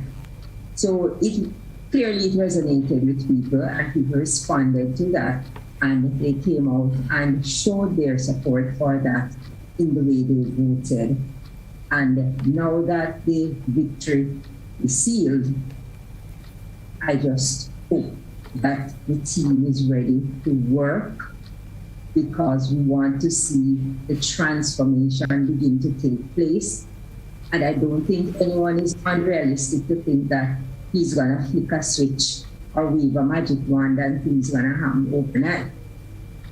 I believe that there is a lot of hard work that lays ahead, because we have to change Grenada from what it is to what it can be. And that is not an overnight transformation. It's going to take work. It's going to take people putting their shoulders to the wheel and willing to make the sacrifices that are necessary and to do the things that are necessary to lift up Grenada as a great nation it can be, with some of the brightest, smartest, most creative people that you can find in the Caribbean. Thank you very much, Bev. I think you wanted to chime in, Peter, so could you do that? Certainly. You asked a question earlier about whether Dr. Mitchell contributed to the defeat of the NNP on this occasion, and I think that we need to be clear. Whenever the NNP wins, Dr. Mitchell will take credit. If the NNP loses, Dr. Mitchell certainly has to take the blame. So I don't think there's any question in anyone's mind that he has to shoulder the blame. Having said that, however, I think there are a couple of things that we need to be clear on. One of them is this whole matter of an election timing. I disagree with other members of the panel respectfully. I think that the Prime Minister had very good reasons to believe that had he given Deacon Mitchell the opportunity to continue, he would have gained the kind of momentum that we saw. If with an early election, he was able to do this well. Can you imagine what would happen if he was given full time? Absolutely. There's clearly something happening on the ground in Grenada, and I think that if one would argue that the Prime Minister was being badly advised, I think the Prime Minister was being well advised, that there was something happening. And it was certainly clear to me when I saw a Dr. Mitchell who was hesitant to call early elections in the past, who was always gone full term, calling the election this early. Clearly he saw that there was something happening. He said, let me nip this in the bud. Dickinson Mitchell was pulling his pants up, so the idea was to try and catch him before he was able to pull them fully up. Clearly it didn't work out. Maybe it was not early enough. And so it goes. But I don't think that the idea of the quarterbacking and suggesting that he did everything wrong, I fundamentally disagree. He is still easily one of the most successful political leaders in the Caribbean. I think his judgment has been more right than wrong on many occasions. Clearly he got this one wrong, but I don't believe that you can throw out a whole question of all the political achievements and the strategy over the years that seem to have served him well. The other question is the election defeat and the comparison. And I was privy to the poll data for this one, and the poll data for 2008, which is the other election that he lost. And I have to tell you that the data was very, very different. Because the 2008 trend, contrary to popular belief, was well known going into the election. I did not get the sense that I got in 2008 before, and certainly today as I moved around Grenada, I did not get that sense either. There was something happening, and I think that is something that will require some level of analysis after. The final point I wanted to make is that I just did a quick look at the voter turnout, and the voter turnout as it stands is hovering around 69%. The voter turnout in 2018 was 73%. Now I came in here today and everyone was saying that there were all of these people voting and people were at the polls and there's going to be a huge voter turnout that's going to change the government. What we are seeing is exactly what happened in St. Lucia, where you have less people voting and you have a change of government. Interestingly enough, that's also what happened in the United States when Donald Trump won. And Dickinson Mitchell, with due respect to him, Prime Minister-elect, as he will be by the end of the night, shares a lot in common with Donald Trump in the sense that he came from nowhere politically, and he achieved this great feat to defeat a Clinton, which is a significant thing. So when we start to unpack that, for me, certainly, I understood why he was able to defeat Clinton, and I think it was a point in time, a moment in time, and it had also to do with the fact that there were people who did not vote. I'm clear in my mind tonight that in Grenada, there are a lot of people who did not vote, who may have voted for the NNP, who may have had good reason to feel that the NNP would have won, and for some reason did not vote. That is the question that has to be answered. Why did those people not vote? Were they overconfident? Or were they fed up? Could they have been disaffected? It's possible that they could have been disaffected, and there were good reason to believe that they could have been disaffected. I think that the extent of the disaffection was clearly not being well quantified. But absolutely. My sense is that you cannot say, however, that there may not have been an intention on their part to have voted. And that to me is also an interesting, so there's a lot of analysis that has to be done. I certainly need to do quite a bit of work to try to understand and unpack this. But at the same time, I'm really happy for Dickinson Mitchell that I've been able to be privy to an election or witness an election which is essentially writing Caribbean history. Okay. And I'm right here. So this is, All right, gentlemen and lady, we want to go to St. George's Southeast, and there's no way I'm going to leave here without talking about it because it's my constituency. and prior to coming in here, I spoke to a very close friend of mine, and I said, the NDC can win this, and it so turned out. Now let's look and see what we've got here. Anglican High School, that's the top. NDC 55, NMP 76. Bethel Methodist Church Hall 138 NDC, NMP 116. Calavini Community Center 180 NDC, 85 NMP. Wow. Laborie Community Center, which really would have interested a lot of people, 374 NDC to 353 NMP. We go to Marian Multipurpose Center, 327 NDC, NMP 152. That has been a sort of 259, beg your pardon. Manjaloo RC, a very conservative area, 165 NDC, NMP 152. And that's a downstairs division now. I think it's 89 to 82 favoring the NDC. NADMA building at Richmond Hill, 129 NDC, 83 NNP. Springs Open Bible, 139 NDC, 131 NNP. Then we have St. Paul's Anglican Preschool, 143 NDC, 69 NMP. And Stephen Gelino's shop, which is at Hopevale.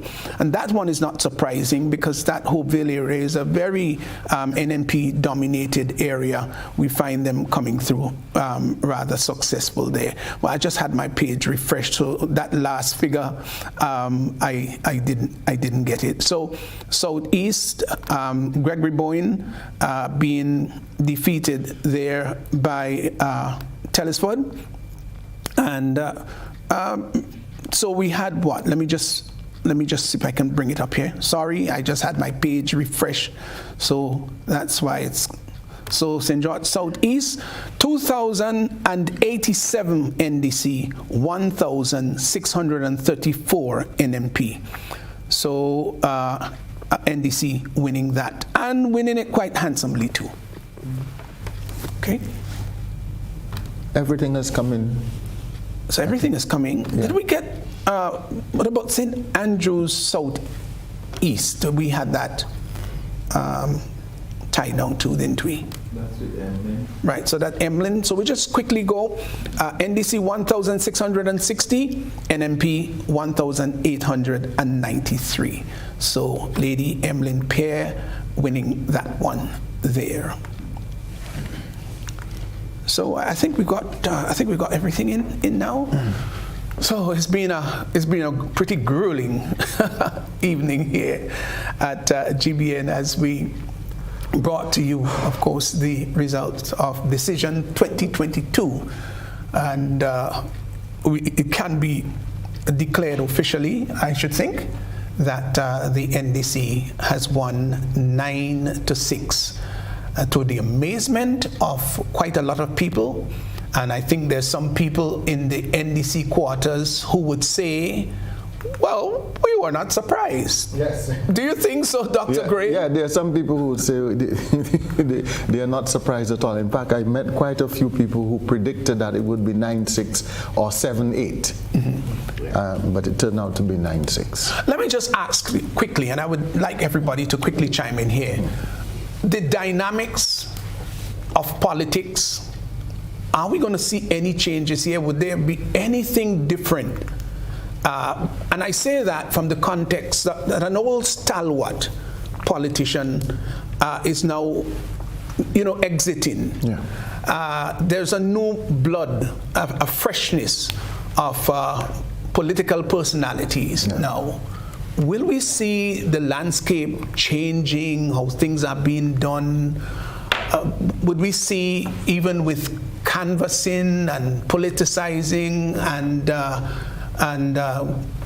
rallying, all of those sort of things, yes, are they going to change, or would it be very similar as in yesteryear?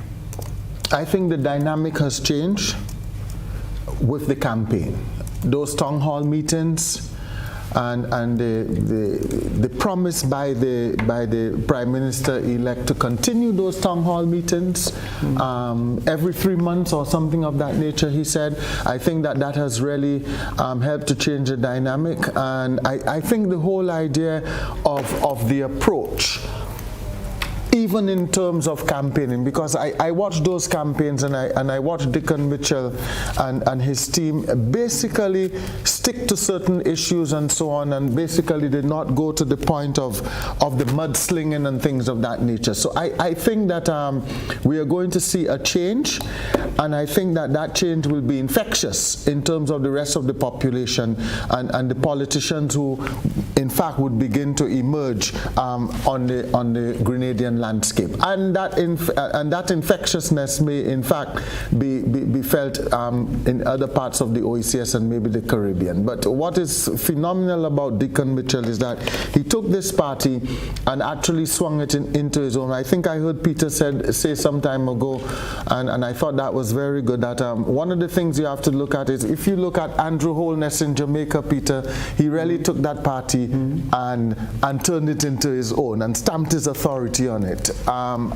He did it in the last election and perhaps the election before, and Deacon Mitchell, I don't know what you think about it, Peter, but Deacon Mitchell came and he has actually stamped his authority on the party and has been able to really give the party a lift, and I think kudos to him and all praise to him for doing that, along with the team that he has worked with. Dr. Pancho? I agree with Dr. Graves. I think when you look at, and I think many people were casting aspersion on the inexperience of Deacon Mitchell. Talked about him being parachuted into the political arena, and he played the part well. He was able to use his inexperience, lack of political experience. He's never served anywhere, to his advantage, and so he did it his way. He really did it his way, and I want to acknowledge that. And I think Grenada is in for a very interesting kind of governing. I think he is going to bring something different. Whatever that is, translating to whatever it is, it's going to mean something different. And but the whole campaigning, electioning, it's taken a new tone. It's taken a new tone. Very interesting. In the 90s, in 2003, Dr. Mitchell started the face-to-face, and that sort of subsided into really just the political rally. What Deacon did was to bring this back again to the population in the town hall meetings, and it worked for him. Right, so as we should let you know that the successful candidates there for the NDC, and well, I think if I could answer the question before you go to. Oh, go ahead. Go ahead, Peter. Yeah. Right. Peter, we've not concluded this yet, but we just want to say. I'm fair enough. But we just want to see how. Because you're asking some interesting questions, so I'm anxious to lend my voice. Well, you've been really valuable to us here. Yeah, quite no frankly, problem. We appreciate it. When Donald Trump won, and I made that comparison earlier, I do feel, as much as I was as shocked as I am tonight, he had the opportunity to be transformative. Deacon Mitchell is in a similar situation where he has the opportunity to be transformative. When people become prime minister in the Caribbean, invariably they have to make alliances and they have to form relationships and they have to build up alliances with so many people to get to the point of being prime minister. Very rarely do you get a person who is able to just take the job without having to rely on all of these alliances. He has the opportunity tomorrow to go into an office and essentially clear all of this stuff out and start fresh and essentially build something that is his own, something that is new, pretty much in the same way that Donald Trump was, because he didn't have all of these different groups to act as baggage to a leader going forward. I'm excited at the possibilities because it can be transformative. It can also be momentary. But let's hope for his sake, and hope certainly for the sake of Grenada, that he's able to do a lot of the things that have needed doing for a long time, that you couldn't do because you have to rely on all of these alliances that you build going forward. So I'm anxious to see if this can happen, and if it does happen, I think it would be great. You know, all of the things that you've said in terms of him leading the party and whatnot, you know, I get it totally, that he has taken the NDC to a different place. The campaign didn't have a lot of smut, and I think that that's a wonderful thing. I, however, really do wonder also about the other side of it. What is the questions that we need to be asking about the NNP? And where does the NNP go from here? Does Dr. Mitchell take up the role of opposition leader? What type of opposition leader will Dr. Mitchell be in terms of the challenges that face Grenada going forward? Will this be a new politics, and will he be able to play with the new politics? Or alternatively, will he take the opportunity to cede leadership of the opposition to someone else and give that person the opportunity to guide the NNP from this path? So I think for me, there are curious questions that need to be asked on both sides, not only in terms of the success on the NDC side, but we also need to ask ourselves whether this transformation will be able to take root, because clearly there needs to be a level of transformation within the NNP as well as the NDC. Yes, very much. And I agree with that. Now don't forget, Dr. Mitchell had been challenged only one in his capacity as political leader, and that was back in 1991. Now we're talking about a good 30 years. Yeah. That's quite a lot, where he has remained unrivaled and unchallenged. Now what's going to happen within the NNP camp is a big question, whether he's going to continue to hold on to that leadership position. There have been talks in quite recent time about transition and about succession planning. I don't know how far the succession planning really went, but there was activation or seeming activation of the succession planning. There was a lot of call for him to turn it over into somebody's hand, but then who was that somebody per se? Nobody really stood out, and I'm not too sure whether there was anybody in Dr. Mitchell's mind that he had in mind. It was not like a Moses getting a bit older and Joshua, his understudy, was able to take over when Moses was dead, and God did not have a difficult task to get a Joshua. He came to Moses and said, to Joshua, Moses, my servant, is dead. And just takes Joshua and said, carry my people over to the other. Simply because Joshua was an understudy, saw how Moses operated, became a brilliant fighter, brilliant administrator, and did a fantastic job in leading the children of Israel. And maybe that's something that you've got to look at, when God felt that it was time for Moses to depart. Though, interestingly, the Bible says that Moses had all his senses. His eyes had not gotten dim. But you know what? He had served for a pretty long time and brought the children of Israel up to a certain stage, so to speak. It was now for somebody to take it from there and carry them over the Jordan River. Yeah. So is there somebody to take the NNP over the Jordan River? That's not a difficult answer at all. They will have to be, because it has, by force of circumstance, it will have to be. And I agree with Peter. I didn't even think of it in that way, and Peter has just actually given me something to think of and something to do some research on, because the landscape will change, and the NNP will change with the landscape, because there will have to be fresh blood in there, and there would have to be fresh leadership in there at some point in time, whenever Dr. Mitchell feels that it is time to hand over and I guess nurture the process and nurture an individual in there, whether an individual within the party or an individual that might be parachuted into the party to take over the leadership, because parachutes are very, very important these days apparently. So basically, Peter, I agree with you. I think the landscape in Grenada will change, and as I said before, I think that landscape change in Grenada is not going to be peculiar just to Grenada, but the virus would spread to the rest of the OECS and perhaps beyond. I really think so. Okay, gentlemen, it's obvious we've been here since 5 o'clock. We've been here about 5 hours and 7 minutes, a little more than that. It's been a long time, quite a bit. What I would like us to do now is to give you a closing thoughts, because I think we're going to be wrapping up here unless our producer is telling us differently.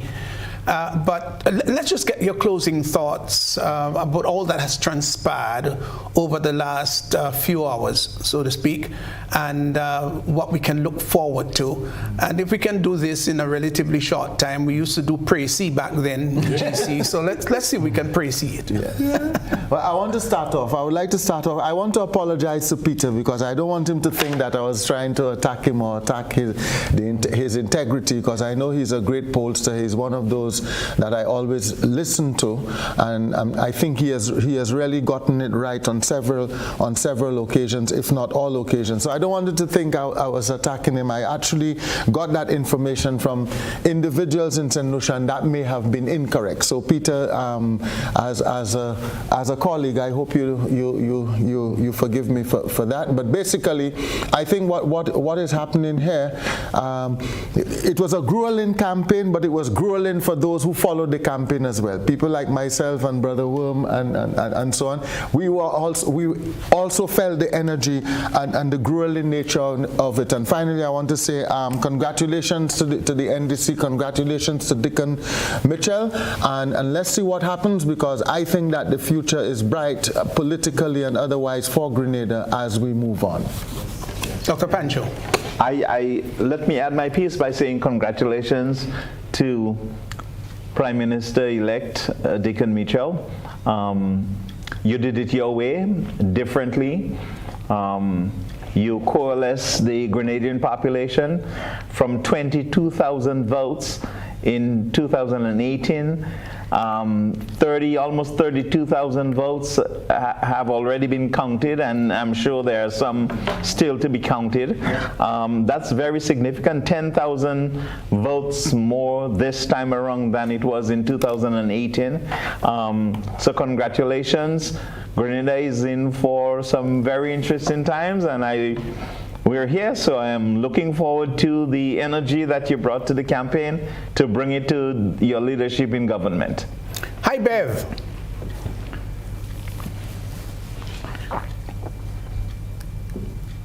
Bev, you're muted. If you can turn your mic on. No, I'm not muted. Yes, you are. Well, we're hearing you now. Go ahead. Okay. Yes, I just want to make a brief comment on the NNP. You know, Dr. Pete Mitchell rode this campaign on One for the Road. Give him this victory and he'll ride off into the sunset.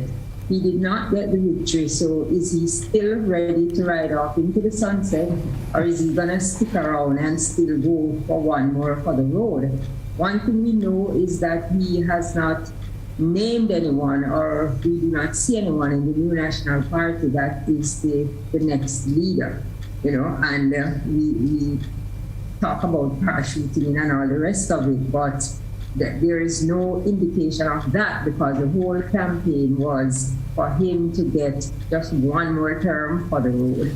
So let's see if that plays out with him staying on as opposition leader and going for the one, or if he's going to hand over leader of the opposition in the parliament to one of the younger people, not to any of those who should be looking to exit like him, but to one of the younger people in the party who's just coming in, who won their seat, if he's going to do that and to try to give the NNP a futuristic look, because right now the party does not have a futuristic. So it is interesting days, and the victory is not in the count. It's going to be in the management of the country. It's a tough economic time, and the victory will be in the management of the country. There are big financial decisions that have to be made, big economic issues to deal with, and definitely we certainly hope that the team that has won tonight is ready to work, because now the work begins, and I just hope that they are ready to work, ready to put their shoulders to the wheel and to do the work which is necessary to really begin economic and social transformation of the nation, Grenada. That is where the real victory will lie. Peter. Yeah, a couple of things. This whole idea of, and I'm wrapping up. I'm not going to keep us here longer than needs be.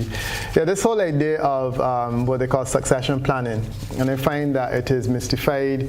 It is presented as though this is rocket science. Look, if a leader wants to move on, it is very easy to identify an alternative leader to move on. And I think that we need to demystify this whole question of transition and succession planning or whatnot. And essentially, what leaders need to do is to set a point in time when they believe that, it's time to move on. And if it is 10 years, it is 15 years. And then if they succeed in that period, then they decide, look, I'm going to give the party the opportunity to identify new talent. If this is what the NNP wants to do, I don't believe it is difficult. I think that there is sufficient talent at the fore that they can make that decision. And as I said earlier, in 2008, it was fairly clear that Dr. Mitchell was planning a comeback. The question is whether he will be approaching it differently this time.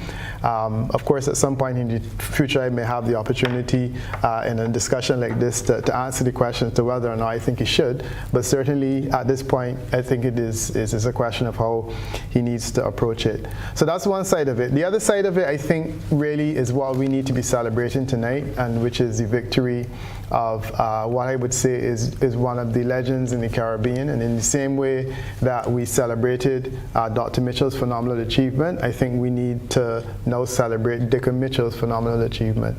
I always approach every election as an exercise for me.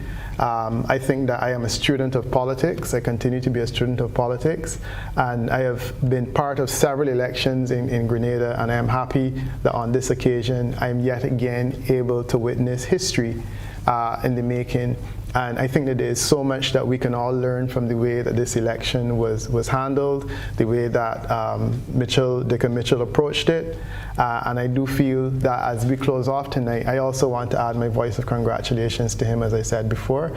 I think he is an awesome example for young people all over the region who are looking to do things differently. A decent individual in terms of the way he presented the campaign, and I really am happy for him. So I don't think that any analysis that we're given tonight of anyone else should detract from the fact that at the end of the day, we have seen history in the making tonight, and we can celebrate at the end of the night with Prime Minister-elect Dickon Mitchell, who has achieved what no other young person in the Caribbean has achieved up to this point in time. So congratulations to him. I really do wish him well. I know that he has some major challenges ahead of him, but I do feel that he has the necessary support of the people of Grenada as they move forward. Well, as we do wrap up, I want to say thanks to our panelists in Tali Francis, Dr. Decima Williams, Dr. Augustine Pancho, Dr. Damien Greaves, Beverly Sinclair, and of course, Peter, we want to say thanks to you. Dr. Pancho, we want to say thanks to you too. And of course, for everyone who listened and who followed with us. I would take the opportunity, of course, to just bearing from the Bible. There's a beautiful story that comes up in the Old Testament of a young man whose name was David. He was the last of Jesse's sons. And when Saul went down on the command of God to go and anoint one of his sons, Jesse's sons, to be the next king of Israel. And of course, he went there expecting to be the firstborn, until at least there was asked, is there yet another son? And maybe in a matter-of-fact manner, Jesse said, well, there is one somewhere in the backside there tending the sheep. And Samuel said, go get him. And he anointed him as king of Israel. But even more so importantly, at that time, the Philistines were at war with Israel, and David one day went down to help his brothers. His brothers were a bit upset because they felt that he came to see what was going on the battlefield. They chided him for coming on the battlefield, and he said this, which I always remember, is there not a cause? And for David, there was a cause. Went down to the brook, picked up 5 stones, got one of them, put it into the sling, and the rest was history. The champion of Gath fell to the ground with a mighty thud.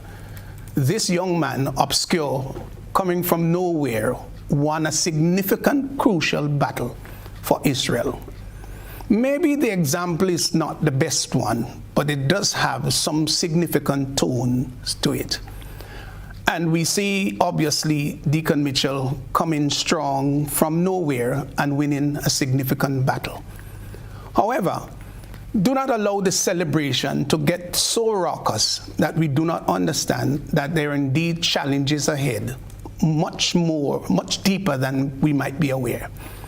But I dare say that with the combined efforts of everyone and patriotism heading the list, and of course beyond that, even higher than that, a sense of fear of God and asking God's direction and judgment and direction and guidance on our country, I am absolutely sure that we should have a pretty good future ahead. May the Lord direct us not only now, but hereafter. It was indeed a great privilege and honor to bring you this broadcast. And congratulations to all who have won. Even more so, congratulations to NDC. This has been Decision 22. Stevenson Worm, your host, signing out. God bless.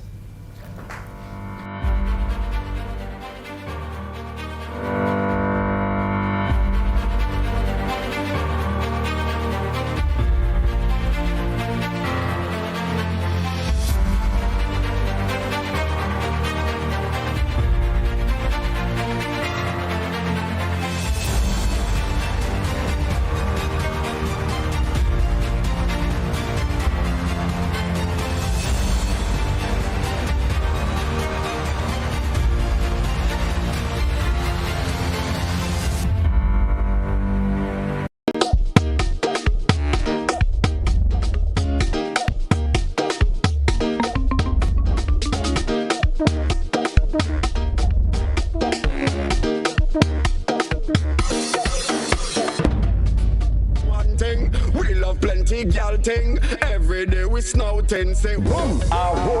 Yo, this is Skinny Fabulous, and I'm inviting you to be ready this carnival season with Courts Ready Cash. Get up to $20,000 cash right now. No deposit needed, and it's completely hassle-free. You will have your money in your hand in less than 24 hours. What are you waiting for? Don't miss the vibes this carnival season. It's all about Courts Ready Cash. Ready when you are. Thinking bad, all my friend them stinking mad. We be having thinking bad. Call me the drinking god.